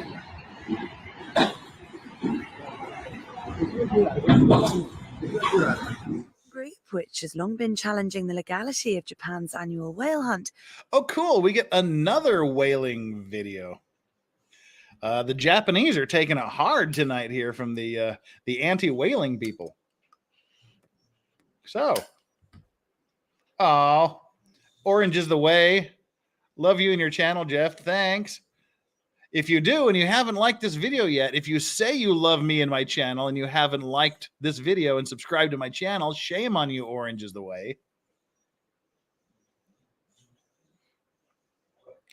Oh, that reminds, yeah, Rolf says, I think the bridge and ship ones are from the Japanese tsunami. We should do some of the Japanese tsunami videos. I mean, that was fucking epic. I mean, that was astounding. Also, check your Twitter DM. This sounds interesting. Check your Twitter DM. Sent you the ultimate ship fail when ramming a cruise ship with a Navy vessel sinks the Navy vessel. Oh, that should be fun. All right. I'll give that a look, and we may be able to include that in next week's, or maybe we'll do it now. Who knows? Let's see how this goes. But yeah, okay, we have another Japanese. I get nervous when people mention the Japanese and taking it hard from anything ocean related. Hey, tentacle porn is real, man. Released the video, which appears to show one of its ships, the Bob Barker, being Okay, this is struck by the Greenpeace. harpoon vessel as it crossed in front of its bow.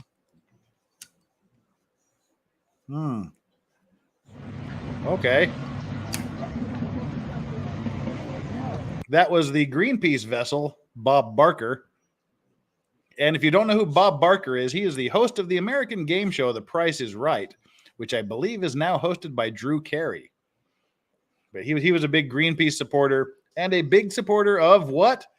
Come on, someone in the chat knows Bob Barker, knows his tagline. What was Bob Barker's tagline? Got 10 seconds. Bob Barker's tagline is what?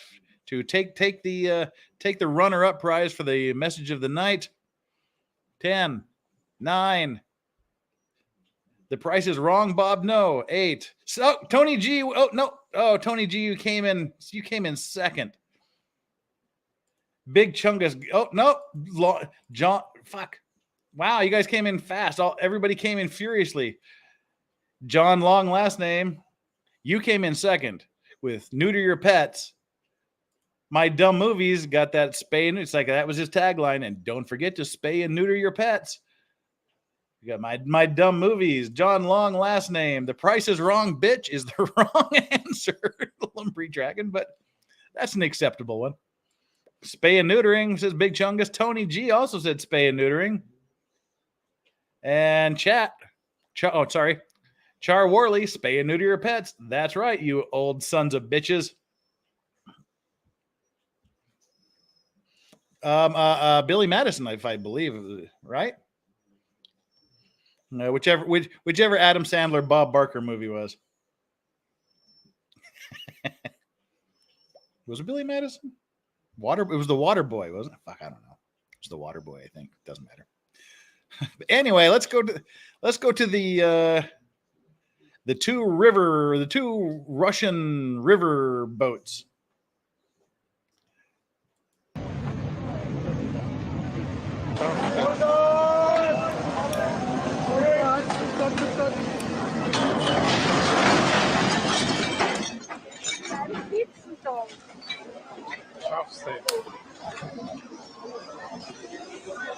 Okay, now I will give the Russians credit here.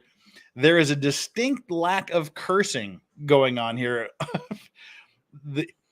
If any of you are Russian, have Russian family members, or have lots of Russian friends like I do, you know they have cursing down to an art form. I mean, I just throw around bitches and fucks and bastards and, you know, things like that. But Russian cursing is an art form. I mean, like, it's poetic. And there was a distinct lack of cursing there. So God bless all of my Russian friends. That's kind of all they really taught me was the swear words. Justin Wright, thank you so much for the donation. You rock, Justin. That car carrier that burned and sank by Portugal had hybrid and electric cars on board. They claimed they won't haul used hybrids anymore. When you're dealing with and it had the luxury cars on, yeah, when you're dealing with these things, it's rough. Now, see the legend of the YouTube is that after 2 hours, YouTube really doesn't give a crap what you say, or well, I guess it kind of gives a crap to a certain extent what you do. But that's why Nick Reicada over at Reicada Law does his unbreaded readings after the 2 hour mark, because apparently after the 2 hour mark, YouTube doesn't really care. So if we're still interested in Russian cursing, we can go through some Russian curses after the 2 hour mark. It is a freaking art form.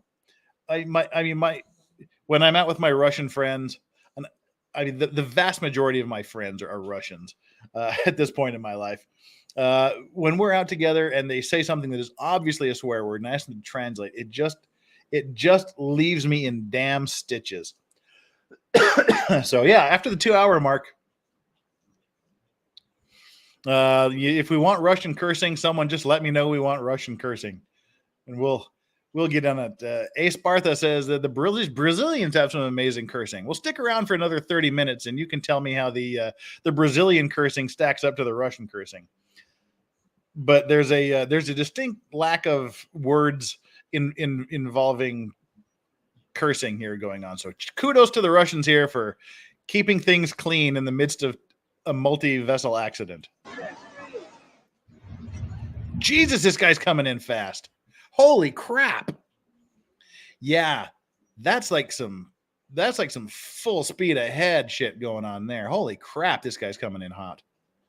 I almost said hard, but I didn't. Call the police.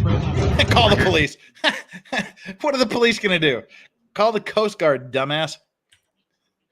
Wow, that guy's coming in hot. Jeez. Japan doesn't really have many curse words. Does Korea have much cursing? They have a lot of cursing. They're just kind of, well, they don't strike me as curse words. Well, they have the basic son of a bitch, like, which is literally son of a bitch. Like it's like a dog baby. Yeah, that's like, well, the Kasek, yes, but they call each other all the time. It literally means like dog baby. So son of a bitch. They have strange curses to my foreign ears, which, yeah, they don't really seem like curse words to me, but they are to the Koreans. But not a lot of variety. There's kind of a limited few. Cat Lady's hairy pussy. I'm just reading this comment because I like saying that. Yes, I need to hear Russian cursing so I can see how much I need to up my game as a Brit. Oh, Brits got nothing on the Russians. Trust me. The Russians, to me, in my personal experience, are the kings of cursing. And there's a helpful guide to Russian cursing out there we'll look at. But yeah, this guy is coming in really super hot here. I mean, that is fast. He is book. I'm assuming it's a he. He's just booking here. Dang. Call the police. Okay. Wow.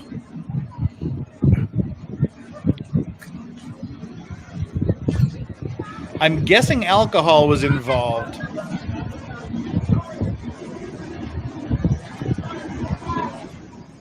Wow. All right. That certainly is interesting. Oof. Wow. Yeah. Oof is right, Turtle Dove. Jeez.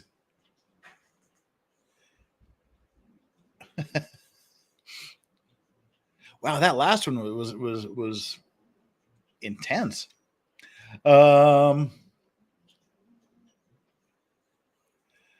Let's see here.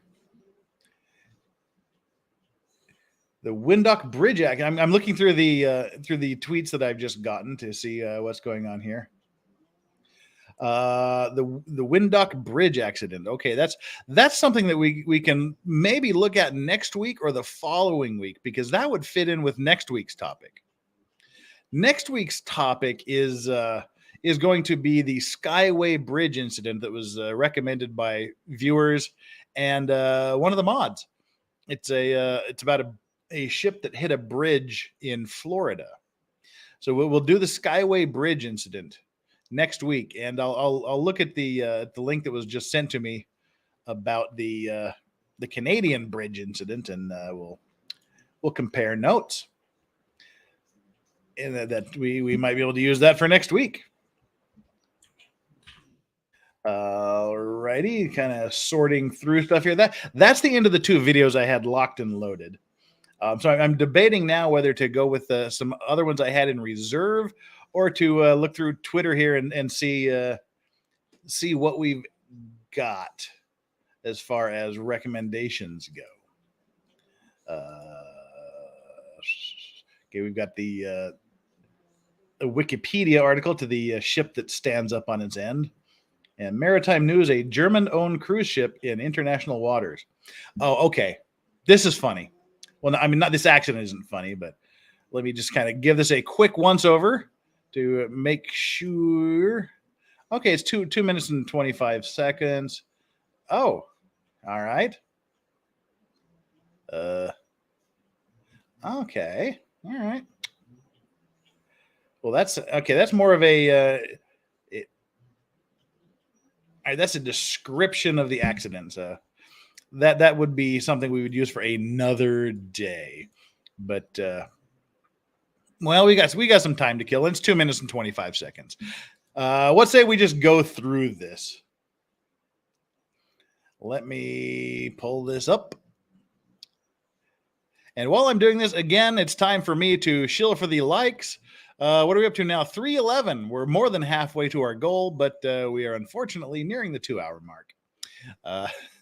And subscribers have stayed even, so I'm assuming only the people that have survived. Only the people that have survived. Only the people that have subscribed are watching at this point. But if you're watching this and you've watched it for more than 5 minutes, that tells me you're interested in what's going on here. So do me a solid and subscribe if you haven't already done so. Again, that keeps us going. That keeps us in YouTube's mind, and that keeps us getting recommended and showing up in other people's stream, which grows the channel. So, alrighty. And I just lost a subscriber. Fuck you, whoever just unsubscribed. You bastard. Come back here and resubscribe. Big Ships Crashing Part 2. That's one we just did. Here we are. Alrighty. Well, we're not at 2 hours yet. We're at 1 hour and 38 minutes. We've got 20 more minutes, and then we'll do some Russian cursing.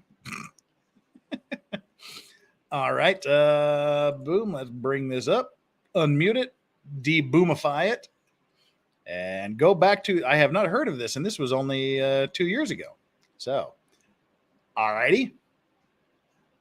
Let's play along, shall we? Early morning of the 30th of March 2020, the cruise vessel. Oh, goddamn. I hate when people use these computerized voices. I hate these computerized voiceovers. I really, really do. If it's your channel, get on the damn microphone, train yourself to speak, and put some emotion into it. Computer robot voices irritate the shit out of me, especially the closer they get to sounding like humans. For some reason, that just really annoys me. But anyway, that's what we got to work with here. Cue RoboCop. RCGS Resolute, with 32 crew member and no passengers on board, has been subject to an attack by the Venezuelan Navy in international waters in the vicinity of Isla de Tortuga. Isla, see, that's why I hate these fucking robot stupid voices. Isla de Tortuga. That's why I hate them. The Nautical. Thank you very much for allowing me to use this video. Oh, God, that's loud. During the incident, the RCGS Resolute was bound for Willemstad, Curaçao and was drifting for a day near Isla de Tortuga to conduct Isla some de routine Tortuga. maintenance on her starboard main engine. In order to maintain a safe distance from the island, her port main engine was on short notice and ready for emergency. After midnight, she was approached by a Venezuelan Navy vessel ordering the RCGS Resolute to proceed to Puerto Moreno, Isla de Margarita. Oh, God. Since they were in The international pronunciation. waters, the master called up the company's designated person ashore for advice, since this would cause a serious deviation from the planned route of the vessel. While the master was in contact with the head office, gunshots were fired and, shortly thereafter, the Navy vessel approached the starboard side Seriously? and purposely collided with the RCGS Resolute. The aggressive action was repeated in order for the cruise vessel to head towards Venezuelan territorial waters. Oh, God dang it. What did I just do again? This video Fuck was made me. possible. Don't let me. In the early morning Don't of let the me play with 30th of March technology. 20 God dang it. Where were we? Wow, so it was actually being fired upon and rammed it. That's kind of serious. All right, we'll start here again because I'm an idiot. During the incident, the RCGS Resolute was bound for Willemstad, Curaçao and was drifting for a day near Isla de Tortuga to conduct some routine Tortuga. maintenance on her starboard main engine. In order to maintain a safe distance from the island, her port main engine was on short notice and ready for emergency. Okay, that's the right thing to do. You always have to have your engines on standby. So in case something goes wrong, you can try to mitigate the damage and you can try to prevent, like I said, try to prevent the accident or try to mitigate it as far as possible.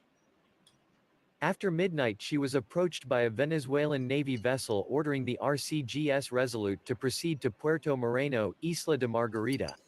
Since they were in international waters, the master called up the company's designated person ashore for advice, since this would cause a serious deviation from the planned route of the vessel. While the master was in contact with the head office, gunshots were fired and, shortly thereafter, the Navy vessel approached the starboard side and purposely collided with the RCGS Resolute. Wow. The aggressive action was repeated in order for the cruise vessel to head towards Venezuelan territorial waters. Okay, so that, to me, that indicates they were outside of Venezuelan territorial waters, like in the open seas. But yet the Venezuelan ship is shooting at them, ramming them, and trying to force them into Venezuela. That sounds pretty serious. I'd be interested to hear what the Venezuelan side of this argument is. The RCGS Resolute sustained minor damages, while the Navy vessel suffered severe damages on her hull and was taking in water while in contact with ice-strengthened bulbous bow of the cruise vessel. Okay, see, this is underwater. This part here, this bulbous bow, is called a bulbous bow because it's the bow and it's bulbous. See how that works?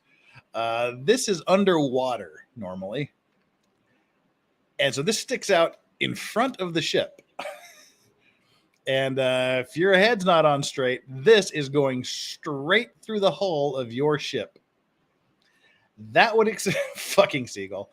That would explain why the Venezuelan Navy ship was severely damaged and began taking on water, because this gigantic front of the ship that's underwater probably punched a BFH, otherwise known as a big fucking hole, in the Venezuelan Navy ship. The RCGS Resolute remained in the vicinity for 1 hour and the master contacted the Navy vessel in an attempt to assist her, but the calls have been left unanswered.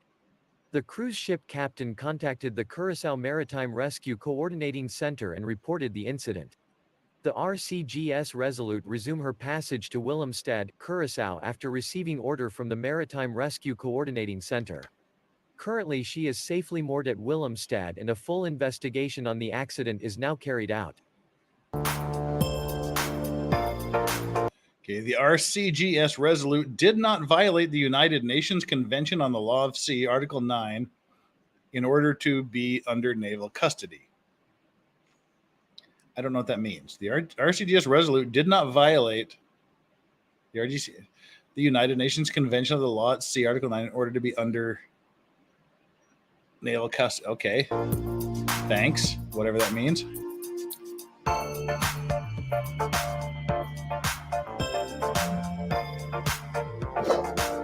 Well, I guess that's it. Wow. So Are we saying that the Navy ship actually was sunk, or that it was just severely damaged and taking on water? That's interesting. So the German-owned cruise ship in international waters. Yeah, so that's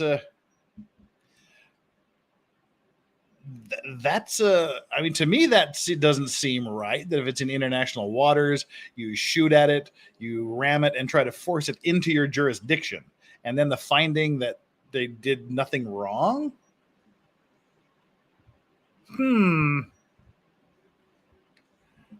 Okay. All right. Well, that had that leaves some questions in my head. But with that reminds me of another video that I'm sure is going to be copyright claimed. But it's funny and it's hilarious. And if it is copyright claimed, I'll just chop it out. I'll just edit it out when I get copyright claimed. This is one of my favorite YouTube videos in that it's funny and it deals with maritime issues. This is an advertisement for Berlitz language courses. And before we do this, do we have any Germans or anyone from around the vicinity of Germany here online? I know we get some Swiss in here quite a bit. We have some Swiss viewers. Do we have any German viewers here? Any Austrian viewers? Let me know if any of you are in that geographical area. Isn't Tortuga an old pirate island? Yeah, it is. You just have to be a little wary of flying vodka bottles. I'm like kind of Germanish, says Turtle Dove. Okay. I guess tonight that's as close as we get. Switzerland and Germany are basically the same thing, says Big Chungus. I'm sure the people from Switzerland and Germany may differ with you, but yeah. So I guess that's as close as we're going to get here with our viewing audience tonight is German-ish. But it would just probably be funnier for you guys, but it's still funny for me. Here we go with the Berlitz. Where is the Berlitz German Coast Guard video? This is fun. This is just a good fun video. And again, it's an advertisement for a language course. Das hier ist mein Sektor. Das hier ist das wichtigste Gerät des Küstenwächters. Das Gerät. Überlebensradar. This poor Coast Guard officer, it's his first day on the job. Mayday, mayday. Hello, can you hear us? Can you hear us? Can you... Over. We are sinking. We are sinking. Hello? This is the German Coast Guard. We are sinking. We're sinking. What are you thinking about?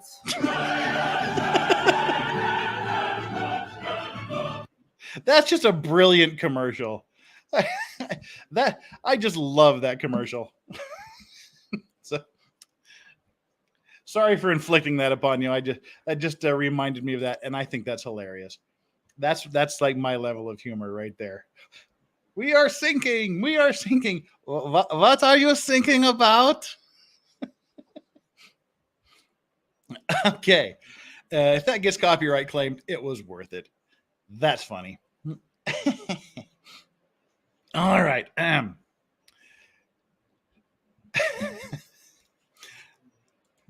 Yeah. All right. We'll leave that at that. We've still got 10 minutes before we're allowed to swear. So what we will do is we'll just pull up one of the videos that I had in reserve for just this sort of event. All righty. Hang on 1 minute here. All right. Pull this up. Do paste. And enter. Bring up the YouTube video. Woohoo. Okay. Okay, great. This is a 10-minute video, so with my talking, it should take it about 20 minutes, and then we'll be safely into Russian swearing territory. And while we're making preparations, let me just prepare for the Russian swearing. thing here. This will test the limits of the post 2-hour swearing thing here. Let me bring up the Russian swearing channel. Do-do-do-do-do. Da-da-da-da-da. Search. Where is the search bar? There is the search bar. Boom. All right. And oh, good. All right.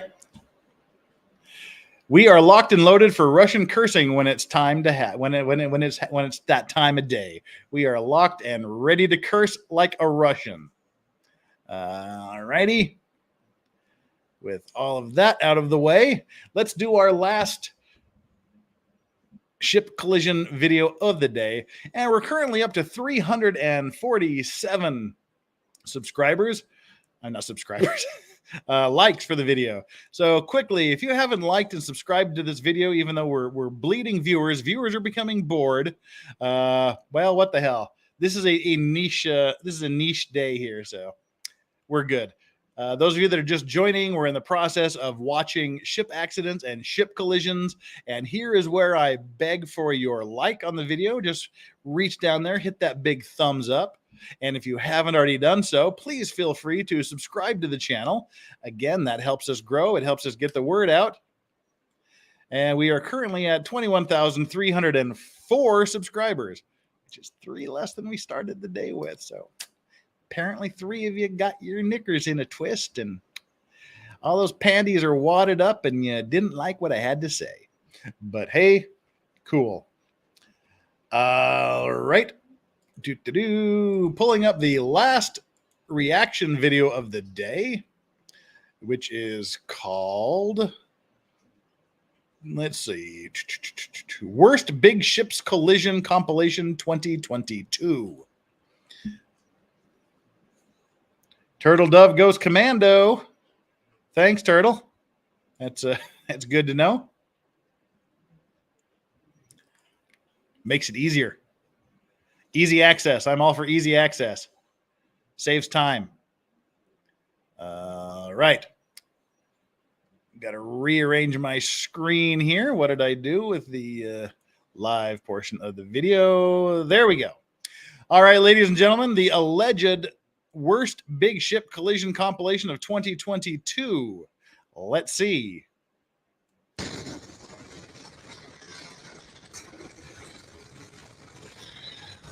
Okay. Take a couple of cruise ships here. We're doing good so far. That's very, very, very close.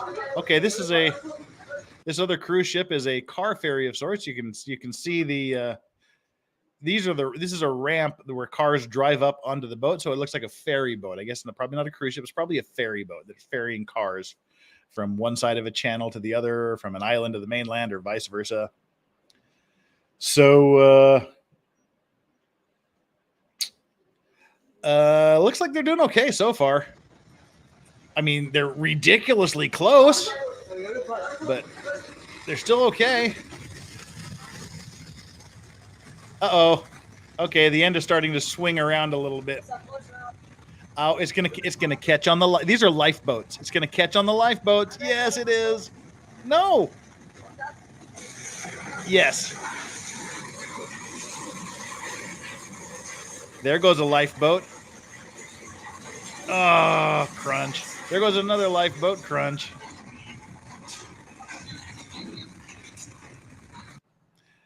Okay.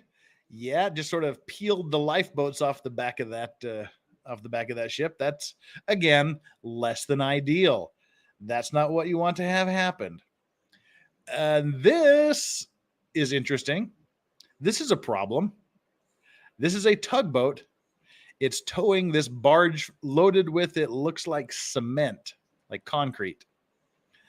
This appears to be the unenviable situation where somehow in some way the barge that is being towed is going faster than the tugboat that is towing it, which leads to the tow hitting the tug and bad things happening. Interesting. Yep, that is less than ideal. Tugboat's going down. Wow, we got chipmunks narrating it. Okay. Oh, the tugboat got out of the way. Phew. These tugboats are strong. Yeah, he did just fuck up. These tugboats are sturdy little boats. I mean, there's huge horsepower. These sturdy little things. They're built specifically so they don't sink very easily. So, congratulations. Oh. Yeah. I've got a few comments about this. I'm sure we can all see what's just about to happen here.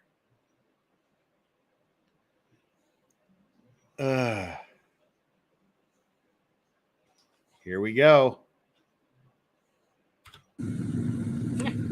Сейчас он ему под хвост даст. Oh, God. Holy crap. Я заснялся нахуй. Yeah, that just took that little boat, didn't it? Сейчас он ему под хвост даст. Wow. It just shreds that thing.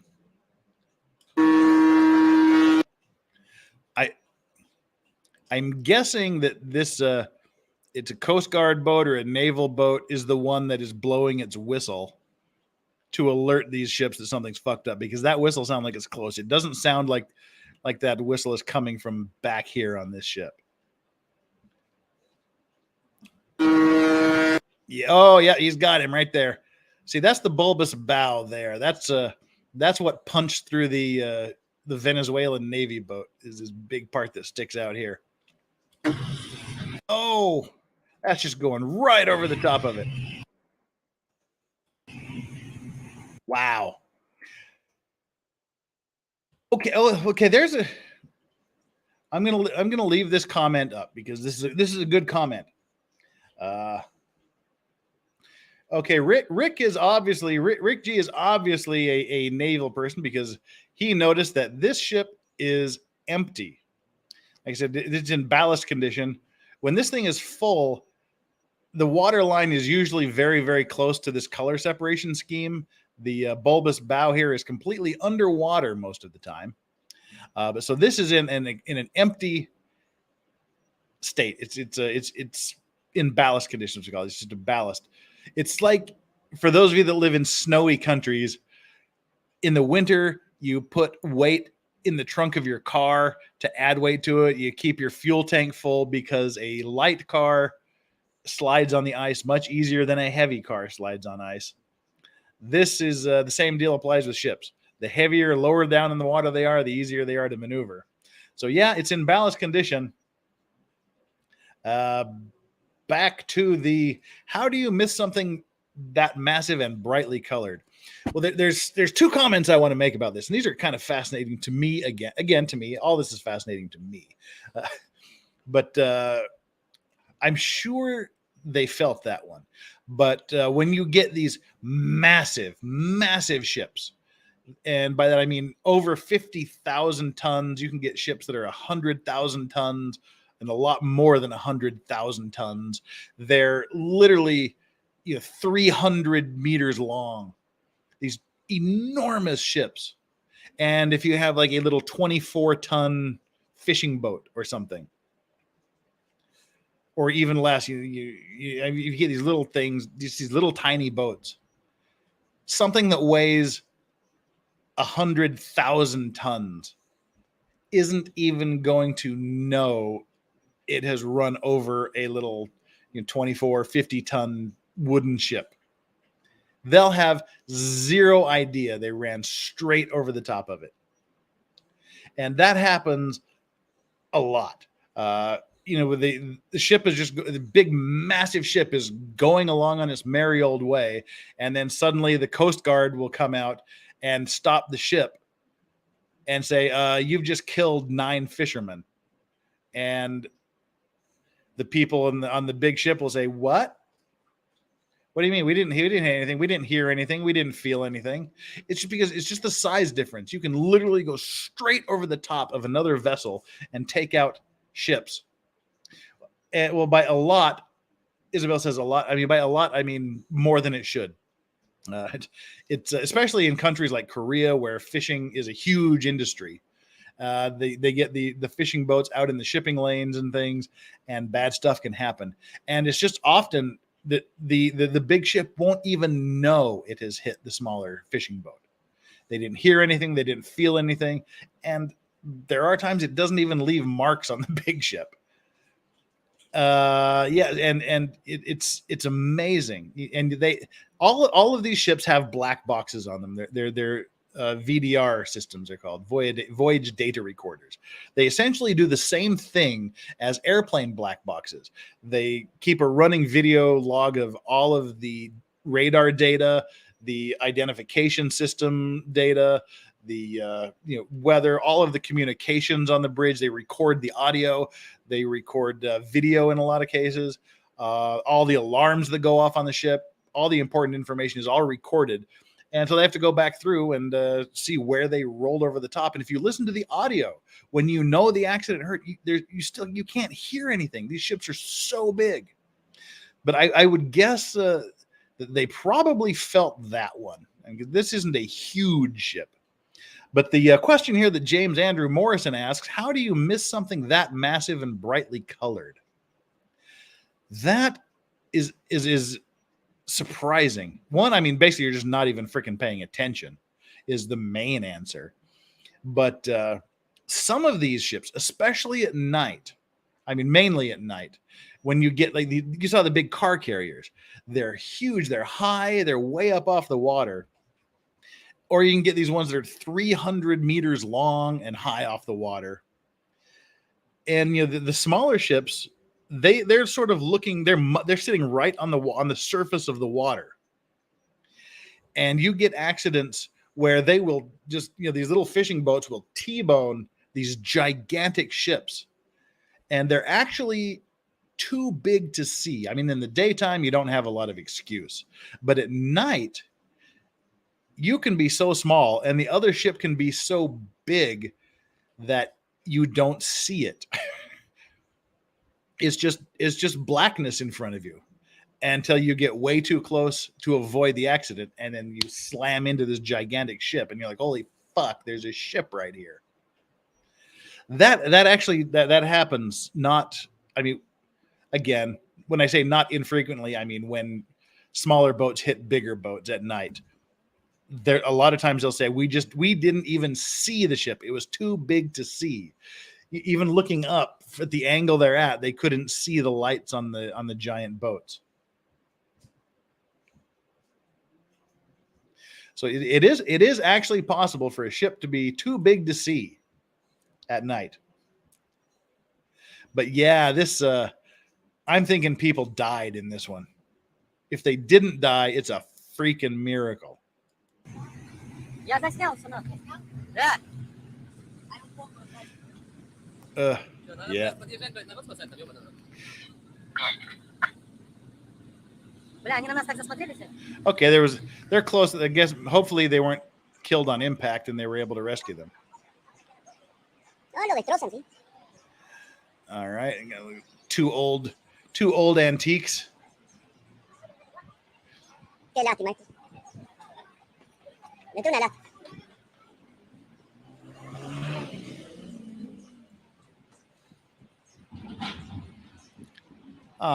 They're kissing. They like each other. Oh, and of course there's a bridge. Why wouldn't there be a bridge? Oh, there's a bridge and another boat stacked up. Holy fuck, there's four boats on this bridge. Oops. Why is it always bridges? Why is it always bridges? Read by Nature asks, what about ships' lights at night? Yeah, the ships have the lights, but if you're looking at the ocean level, if you're like not paying attention and then you sort of look towards where the ship is, you can be close enough that the ships are so high. I mean, these ships can be 30, 40 meters. And by that point, you're at an angle where if you look up, you can't see the lights on the ship. Or if you look to the bow or the stern, you can't see that far. to see the lights. So yeah, it's mind-boggling. Well, Ecopa says your mind cannot fathom the enormity. Seriously, I mean that's like a serious thing. You may have been referring to this. Turtle Dove says these boats remind me of my Tinder dates. Bring on the jokes. I'm assuming that you can't fathom the enormity was in response to the Tinder date comment, but it's actually a thing. Bringing in the jokes. When a boat rams a bridge, the only thing you can say is "damn." Nice. Okay. Yeah. Here we go again with the bridges. Let's take out another bridge, folks. Oh, we're broadsiding this. Holy shit. Again, there's 2 ships here. Boom. Boom. Oh, okay. This time we're taking the bridge with us. What the fuck is that? Holy Christ.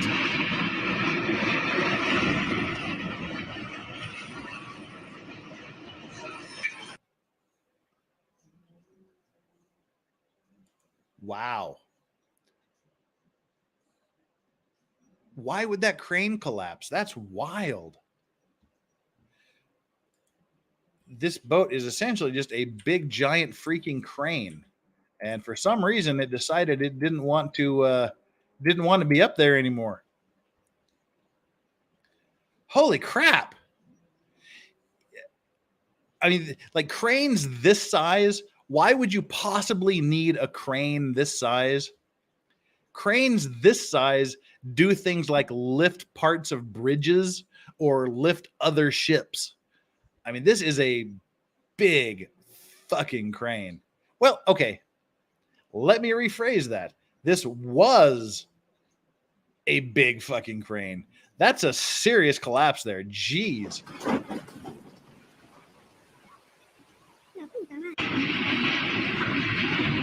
Holy crap.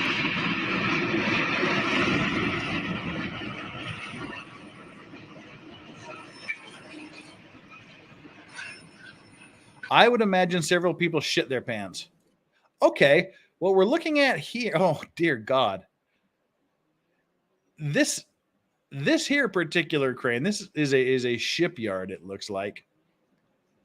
This particular crane has a 5,304 ton capacity. That's a big crane too. So this will lift up they build ships in what they call blocks. It's like there's just like a chunk of the ship and then they assemble it. They assemble these blocks to make the complete ship. This is a crane that will lift a block of a ship, like a section of a ship, and move it somewhere. Oh, cool. That's cool. That was a demolition. All right, sweet. That was a controlled demolition. That was pretty cool. I like that.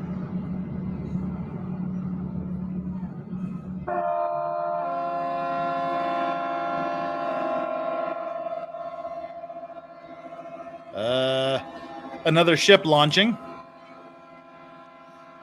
See, I think the people that make these compilations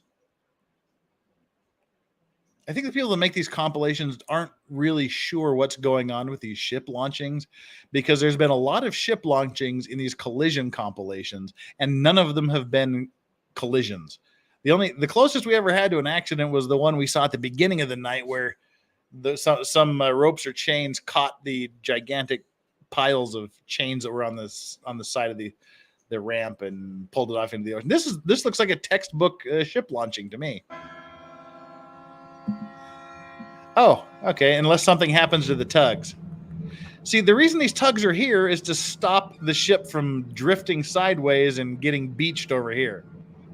So they come up and they just nudge it to a stop. Okay, this is a textbook. This is a perfect launch here. That's textbook. Even the tugs are turning sideways so that they don't come at as strong. That was a beautiful launching. You could not ask for a more perfect launch than that. Screw you, whoever said this was an accident.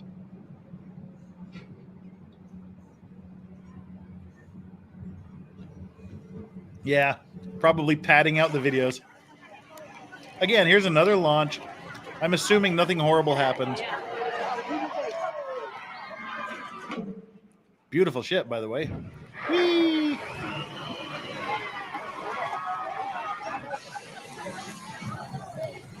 We're not going to have to watch 5 minutes of ship launchings. Oh, nope. Oh, here comes a big coal barge. Oh, it looks like it's coming for these this little floating village. Yep, look at the tail end. The tail end swinging around. It's going to take out all these little floating houses or floating barges. That's a lot of coal. Jeez. Yep, there we go. It's taking them out.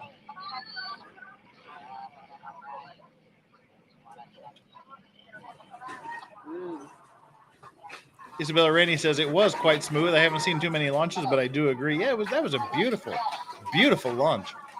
This is not beautiful, but eh.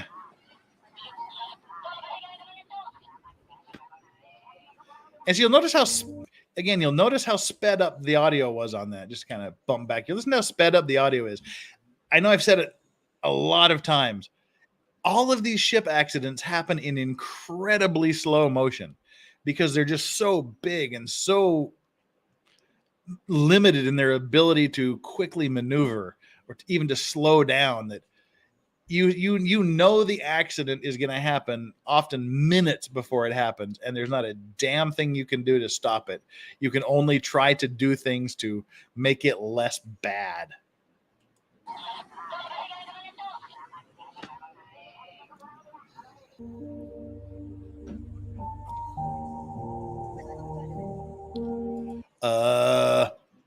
Again, which we see a problem with the naming of the ship.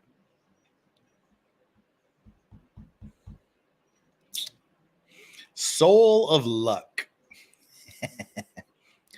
I'm guessing something very unlucky is about to happen to both of these ships. He's coming in a little bit too tight. I guess he was supposed to berth in front of this ship, but he got a little bit too close. The Soul of Luck appears to be a fucker. Oh, we have dramatic sad music too. Cool. Oh, dramatic sad music. The poor little boat is being killed by the Soul of Luck. It's being dragged through the water. Such a sad, sad feeling. Oh, oh, it's pushing a little crane over here too.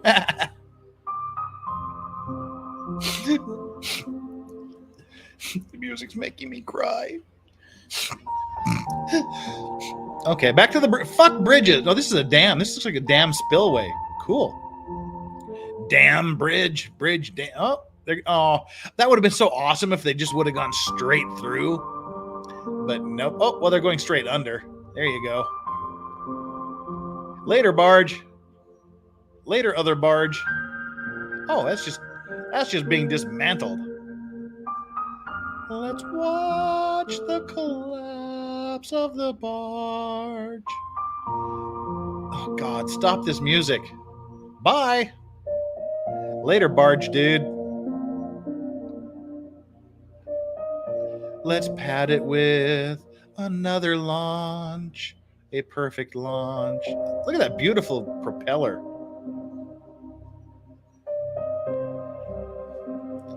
I love looking at brand new ships. They're just perfect and pristine. That's one thing. That's one fun part of my job is when you handle the closing on a ship, and you get to deliver these beautiful, beautiful ships to their new owners. That's the same thing from a different angle. That's a pretty brand new paint job. Let's watch it again for the third time. In case you missed it, the first two. Icebreakers are cool.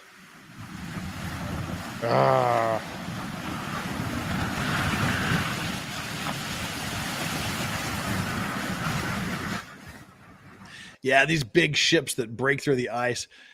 See, they've got the They've got the markers here for where they're supposed to open the channel, and they just plow these gigantic icebreakers through to break up the ice so that other ships can use the lanes. These are cool.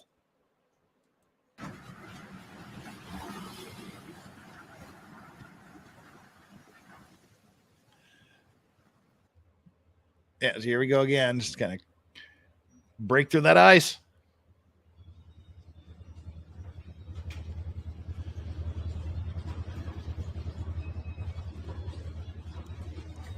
Okay, the last half of this video are not accidents. It's like really cool shit.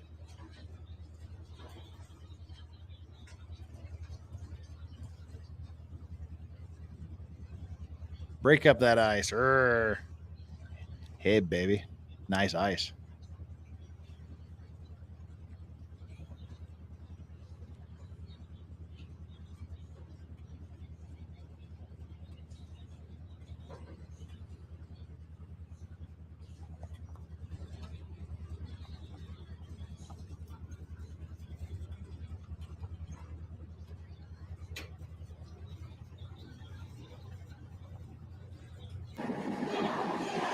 All right, as long as we're showing launches, let's show another one. But wait, where's the water? Oh, okay, the water's over here. Oh, this is a long launch. Holy shit, there's a train being hit by an elephant in my thumbnails here. Textbook. Oh, no. Oh, okay, good. Still textbook.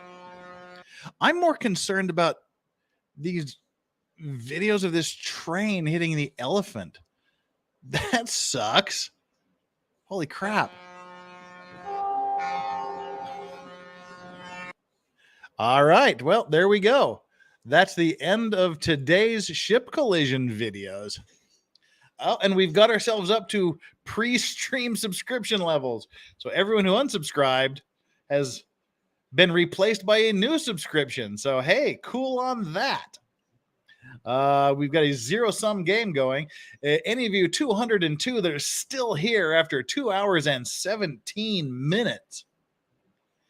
If you haven't liked, please hit that like button. We're now at 378. We are 222 away from my ridiculous goal I set for the day. Holy crap, we got up to 381 really quickly there. Now we're 219 away from my my particular goal for the evening. Subscriptions just went down one. Seriously, fuck you, whoever heard me talk about subscriptions and decided to unsubscribe. All right.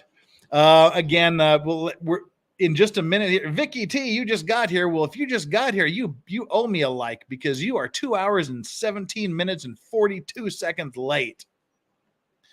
So if you haven't liked and subscribed, please do. Do icebreakers have something on them breaking the ice, or is it just the ship? The ones I've seen are just the ships. They just plow through the ice.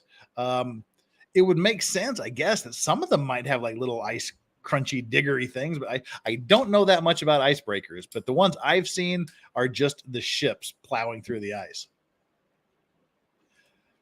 Oh God, thank you so much for the donation. That is deeply appreciated. Love the videos. Find some Bering Sea coolness ships, please. Oh yeah, I will specifically do that then, especially if you send me an email at thelegalvices@gmail.com or a Twitter. You can find me on Twitter and tweet me at thelegalvices and remind me. But yeah, there's some cool like the Bering Sea deadliest catch stuff. Will Call Magic. I subscribed 5 times today. Wow. You're all set for the next round of elections, whatever country you happen to be in.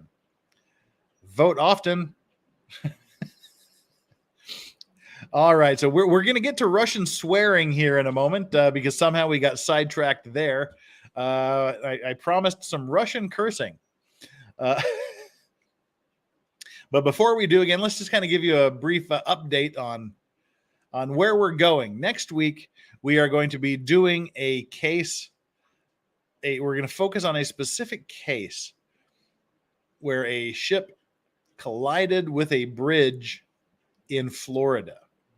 And one of you lovely viewers also sent a video dealing with a bridge collision. So we may do both of them next week or space it out over a couple of weeks. But so in addition to, because we're starting to get a lot of repeats already, only after only 3 weeks, we're starting to get a lot of repeats videos in the same compilations. So we're gonna have to start going to some specific shipping accidents. We can go back through some historical stuff too. You know, I've had a lot of tweets and emails about the Edmund Fitzgerald immortalized in song. You know, the Costa Concordia, we've had a lot for that. We've had some requests for the Suez Canal grounding last year. And then, you know, there's lots of other famous old cases that we can get into. So it's kind of fun. We can kind of break them down and go through them and watch some of the reviews that have been done. We can react to those. All right. Well, Vicky T, I hope you go back and watch the entire video. Just forgive me for the lameness. I was in full boomer mode tonight. We had some boomer-esque incidents going on. So we'll do that that'll be for next week's shipping. We'll do the bridge collision in Florida, and we will possibly do the other case, the Canadian case, I believe it was, that was sent to me earlier. But for tomorrow and now tomorrow I'm going to be on a little bit later, about an hour later than I was tonight, because I got some business to take care of tomorrow, if you know what I mean.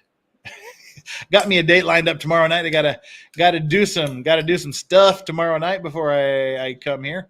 So it'll probably be 10 a.m. Eastern time, which would be 3 p.m. London and midnight Canberra, Australia time, and 11 o'clock is my target for today. We'll get in with part 2 of the armorer investigation, the armorer interrogation in the Rust Alec Baldwin shooting. Tweety Kid, ooh, tell us about it. A gentleman tells no tales. Simple pleasure, hot date. All my dates are hot dates. And if you've seen the list of incel misogynist YouTubers, I finally made a list. One of the Amber Heard supporters has released a list of all the law tubers who are incel misogynistic red pills. I'm all of those. I'm red pill. I'm an incel.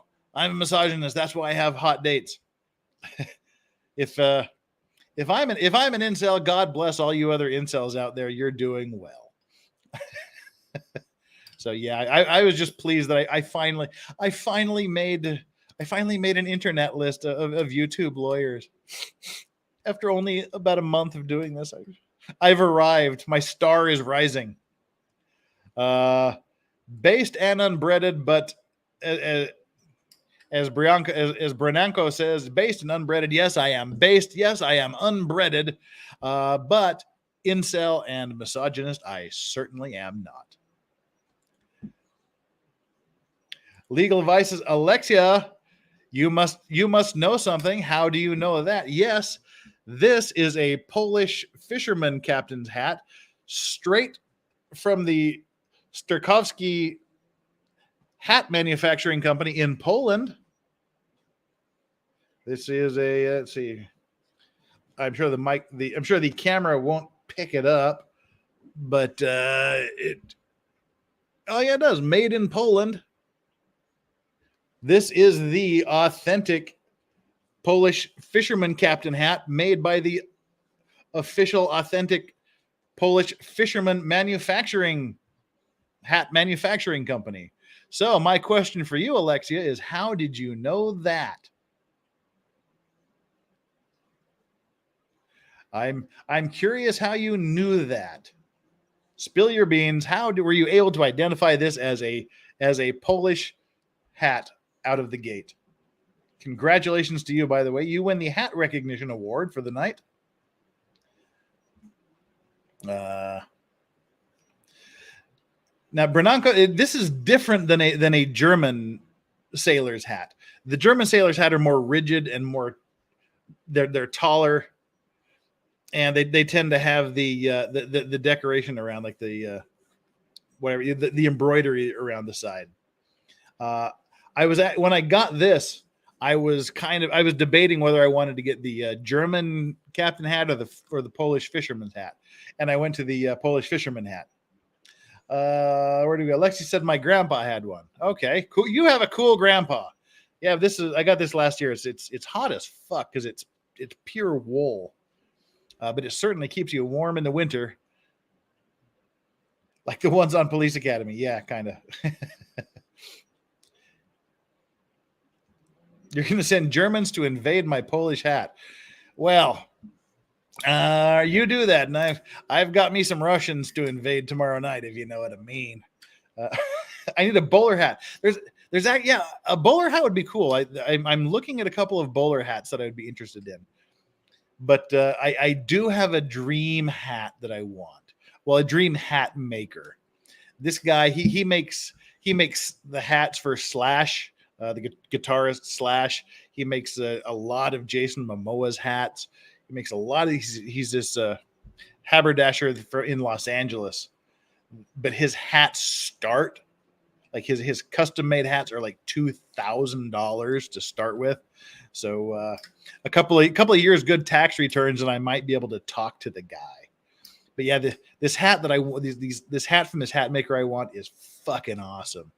He makes them all out of really heavy leather, and he makes them old style. He uses 1800s equipment to make them, and that would be stupendous.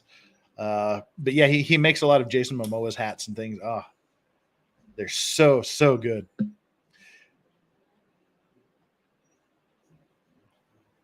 All righty. Are we ready for Russian cursing?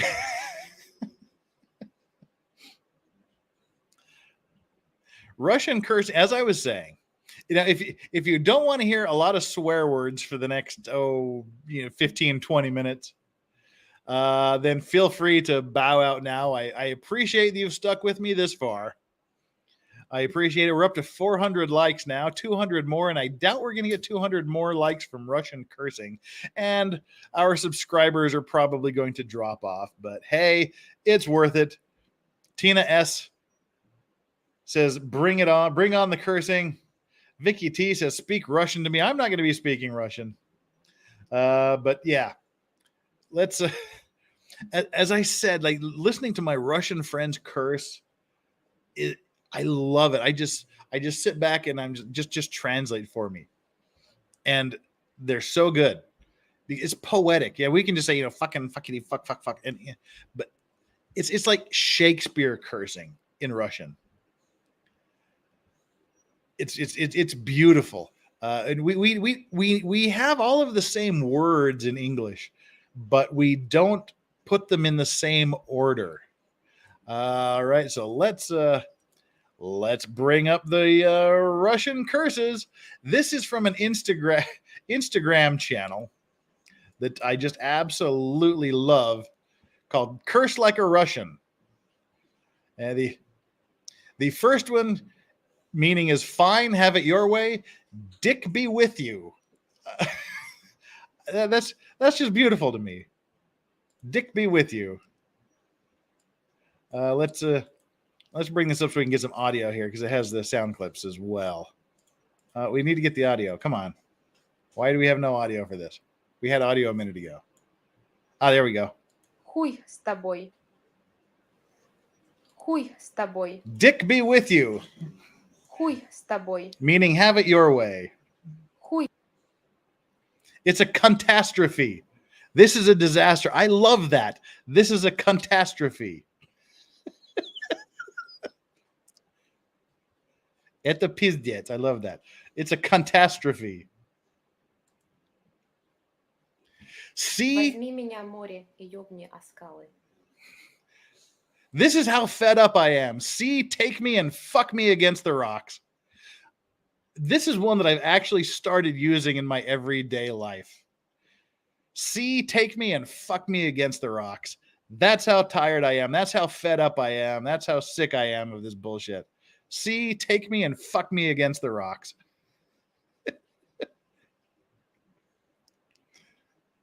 This is beautiful. I love cursing in Russian. And again, as you can see, this is the stream Curse Like a Russian. I'm gonna make myself smaller here so that we can see this better. See, take me and fuck me against the rocks. Where did I get that hat? This hat? This hat I got from the Sterkowski factory in Poland. It's actually from the Sterkowski Poland. Here again, here is the Mark Sterkowski, Sterkowski, and the address is sterkowski.com. That will get you a Polish fisherman's hat. Let's get back to the Russian cursing. All right, share the screen again. Boo. Oh, shit, I just removed it. Let's put it back where it belongs. All right. See, you interrupt me and then I go boomer again. I got all the boomerisms out of me. Now they're back there. I am overfucked. This is unbearable to me. I can't take it anymore. I'm overfucked.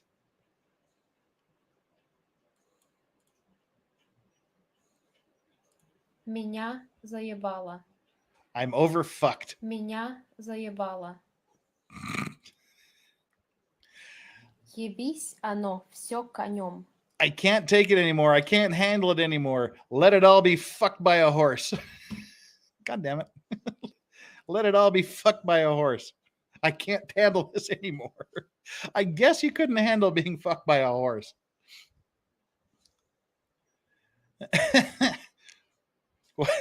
What's next? I found myself in a state of dick. I'm dumbfounded.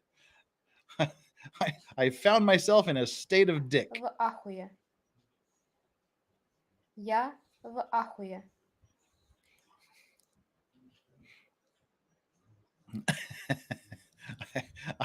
I have found myself in a state of dick. Peace on earth. Okay. Oh, wait. No to the war. That's not very funny. Everything is flying to fucktown. It's all going to hell. It's going to hell in a handbasket. It's all going to shit. No, the Russians say everything is flying to fucktown. Jack Murphy will take the horse challenge. Nice. Solid Murphy blast.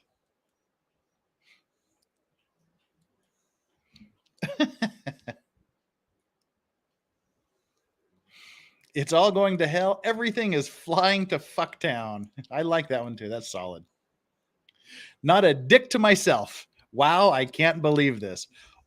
I'm not sure how wow, I can't believe this ends up to being there. Not a dick to myself, but hey, there you go. Хуя себе. Нихуя себе. Нихуя себе. Not a dick to myself. The cuntness crept up unnoticed. This disaster was not expected. Ironic. It's ironic. This was expected. So this was not expected. The cuntness crept up unnoticed. That's just beautiful. The cuntness crept up unnoticed. Подкрался незаметно. Пиздец подкрался незаметно.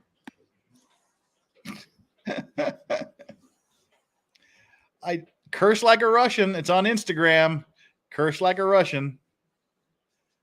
The cuntness crept up unnoticed. This is some dick from under the horse. This is some next level nonsense. This is some dickness from under the horse. Это хуйня из-под коня. Хуйня, that's one of the that's dick. In case you were wondering, the хуйня is a dick. Коня. This is some dickness from under the horse. This is some next level nonsense.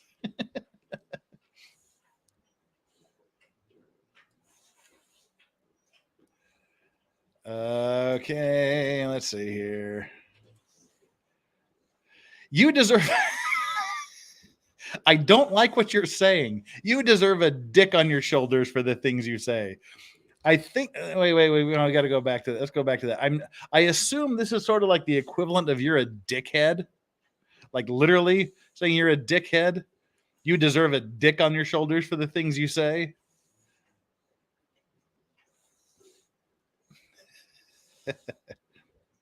Turtle Dove says, "This is it, guys. This is exactly it." I'm not sure what you're referring to, but God dang it, I hate this PC Instagram interface. You deserve a dick on your shoulders for the things you say. Yeah, I think that's just calling someone a dickhead in Russian. And they also sell coloring books. If you're into coloring. You can't have your fish and sit on a dick as well. See, we would just say you can't have your cake and eat it too. Whereas the Russians would say you can't have your fish and sit on a dick as well. That takes it next level.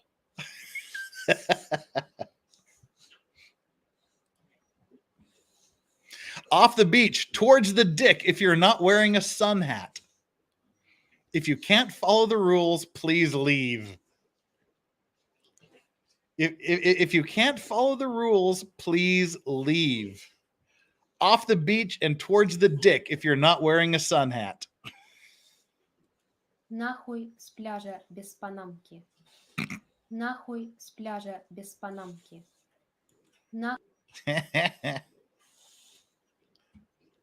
It's a catastrophe. Okay, we're back there. The first catastrophe, Dick knows. I'm not sure. Dick knows. Yes. Tweety Kid says, dick must be an all-purpose word in Russian. Yes, it is. That has been confirmed because anyone that hears Russians swear or hangs around my Russian friends when they explain things, that's one of the first things you learn. Dick and cunt are just all-purpose words in Russian. Dick knows. All right. The slutty ad. The slutty ad is epic chaos, like the Iliad. The Iliad, Homer's Iliad. It's epic chaos. The slutty ad. I do like the slutty ad as well. Cool graphic there. Hui and suka. Yeah, those are popular ones. Who's there? It's a dick wearing a leather jacket. Who else? It's me. It's just like, who's there? Well, it's obviously it's me. Who's there? It's a dick wearing a leather jacket. I kind of like that one. I've used that a couple of times with my Russian friends. A dick. It's like, hey, it's me, dumbass. It's a dick wearing a leather jacket. Who do you think it is? May you have 100 dicks in your sun hat. You wish. I guess this is one for the ladies. Yeah, you wish. Yeah, you wish you had 100 dicks in your sun hat.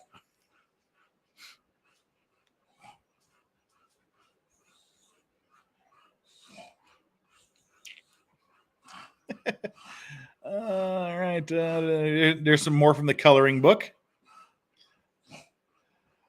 Off went the cunt jumping from hill to hill. I mean, the situation is spiraling out of control.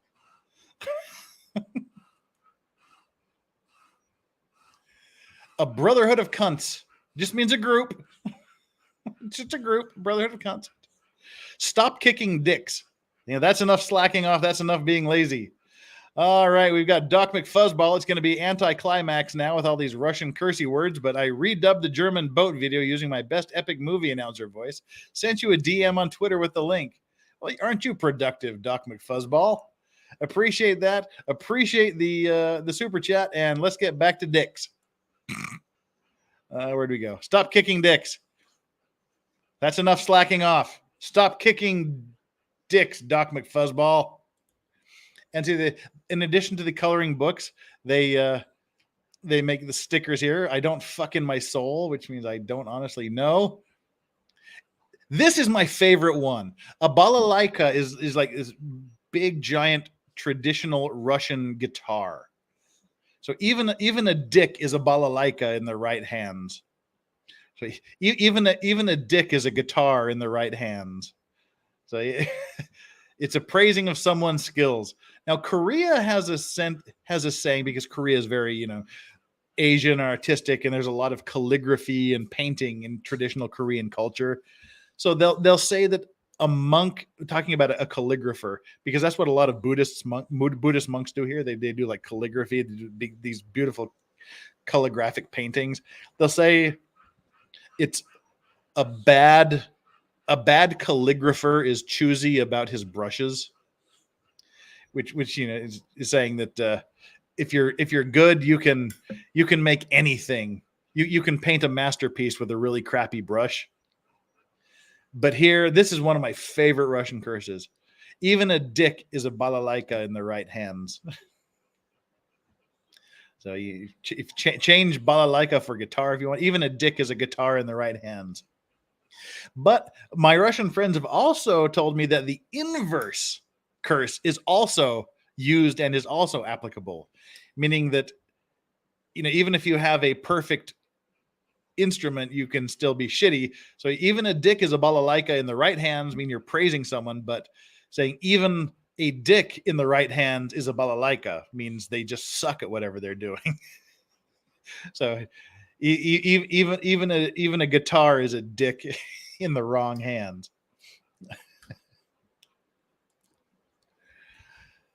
Hello, ass. It's the new year. It's an expression of ultimate surprise and or discontent.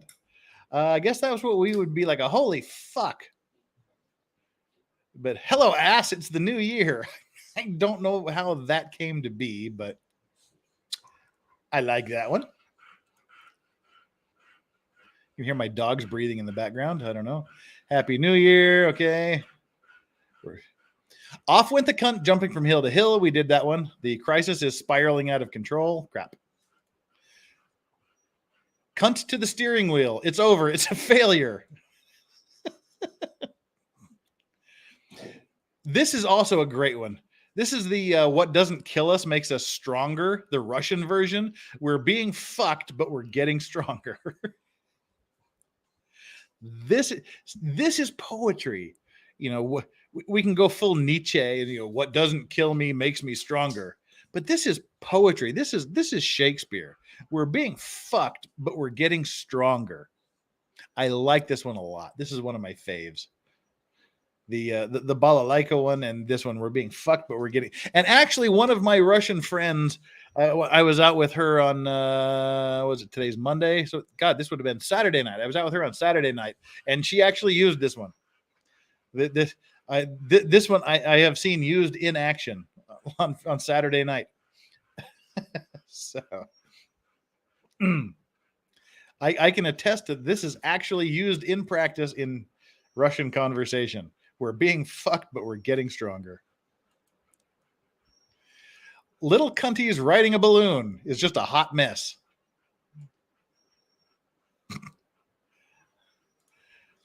I don't fuck in my soul. I honestly have no idea.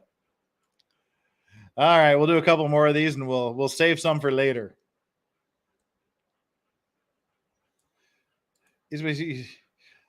Isabel says we have counting sheeps. They have counting cunts. Ha ha ha. We say that in French we say that in French where I live. To be honest, okay. Alrighty then. Whorefly. Oh, screw that. Like a whorefly. More sticker advertisements. To suffer from dickness is just to lie idly around. Okay. The fuck pounder. It's a bone-chilling frost. How cold is it out there? Oh, it's a fuck pounder. Okay.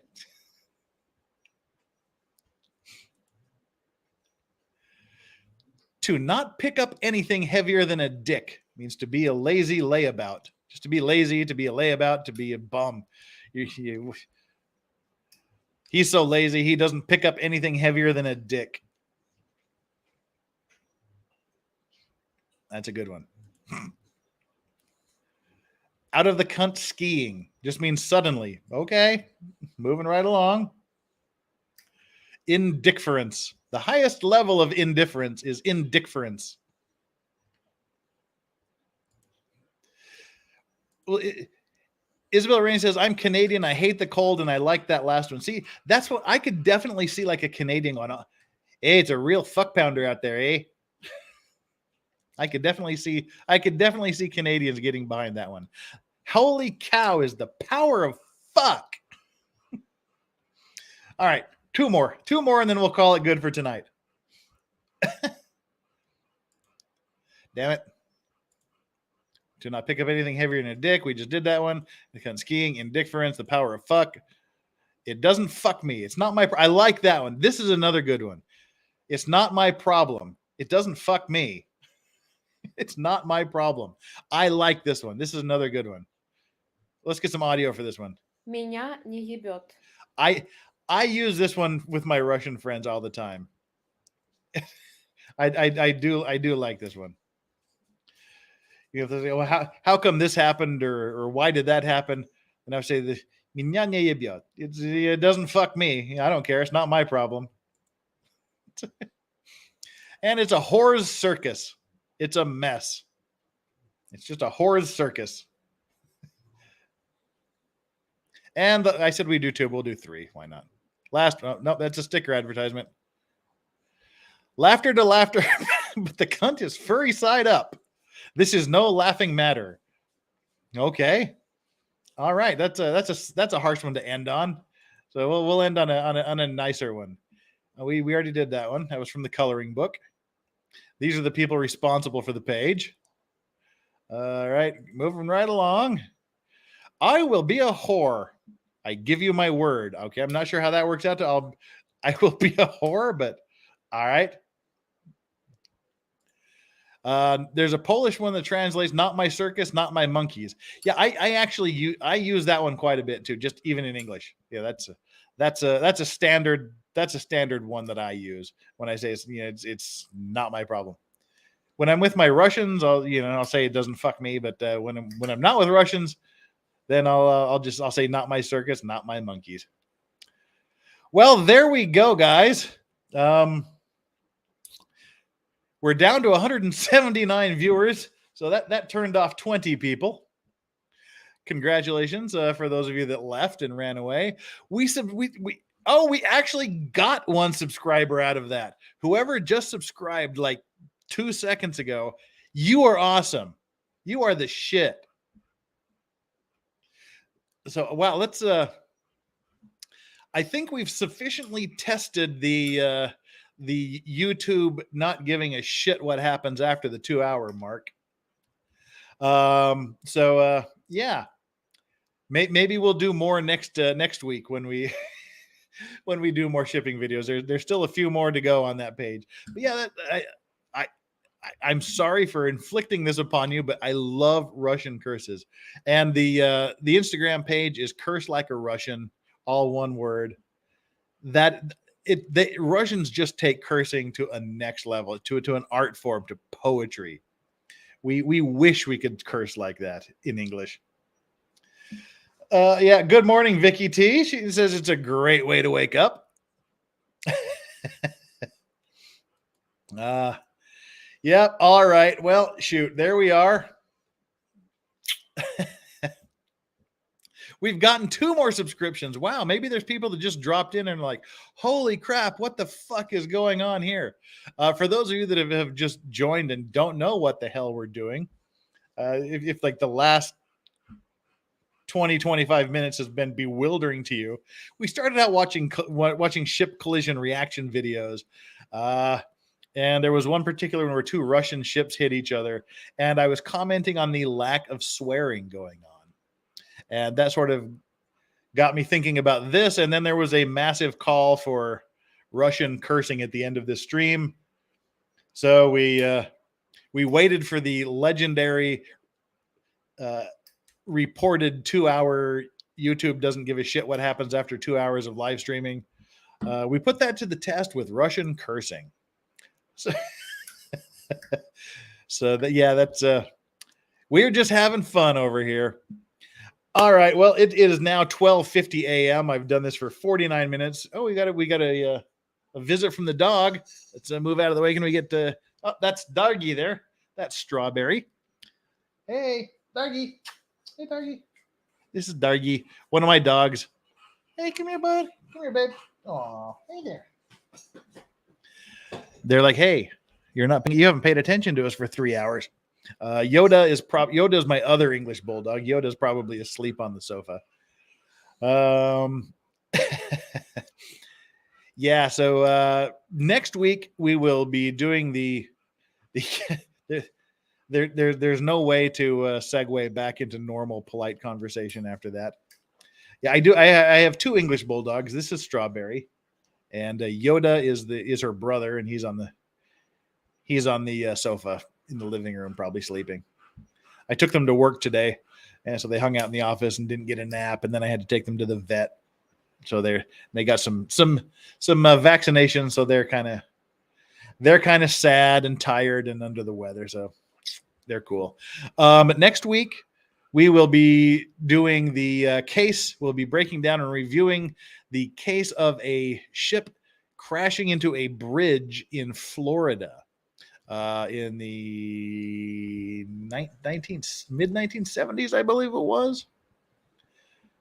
Alexia, the other one is Yoda, Strawberry and her brother Yoda.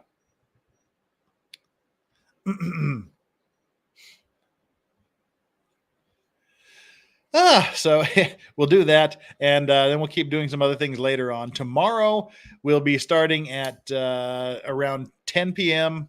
10 a.m. Eastern, 11 p.m. Korea, 3 p.m. London, and midnight Australia time, Canberra time.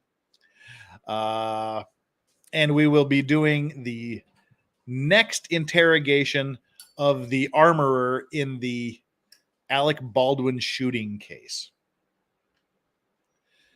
That'll be next on the menu. And then there's another case I'm trying. What was the Redlick case? This woman murdered her husband. The verdict was a few days ago, and I didn't pay attention to it when it was happening. But hearing the verdict and then hearing the initial 911 calls, it was kind of weird. So we might have to look at that. And we're also going to start doing the opening statements in the O.J. Simpson trial. So that's cool. That's what's kind of on the menu for the next week or so. We'll keep having fun. So thank you everybody that joined for today. I really appreciate all of the super chats that came in. We had a few today. That's always appreciated. Appreciate the likes. We got up to 439. We were only 160 short of our goal, which is more. It's more than I thought we would get. So I was shooting for the stars. This is a pretty niche broadcast, so it doesn't bring in a lot of viewers because not a lot of people care about shipping accidents. So I pretty much figure anyone that comes on Monday nights is my hardcore base, and I love you all for it. And I appreciate you showing your love and kindness for me through the super chats, the super stickers, the super likes and things, and through your general comments and through your liking and subscribing. You guys are great. We'll see you tomorrow about, what are we looking at? 22 hours from now. Until then, take care of yourselves. Have an awesome morning, afternoon, evening, night, wherever you are. And I will catch you soon. And until then, take care and be sure to enjoy your legal vices. Holy crap. It's been a fun night. Bye.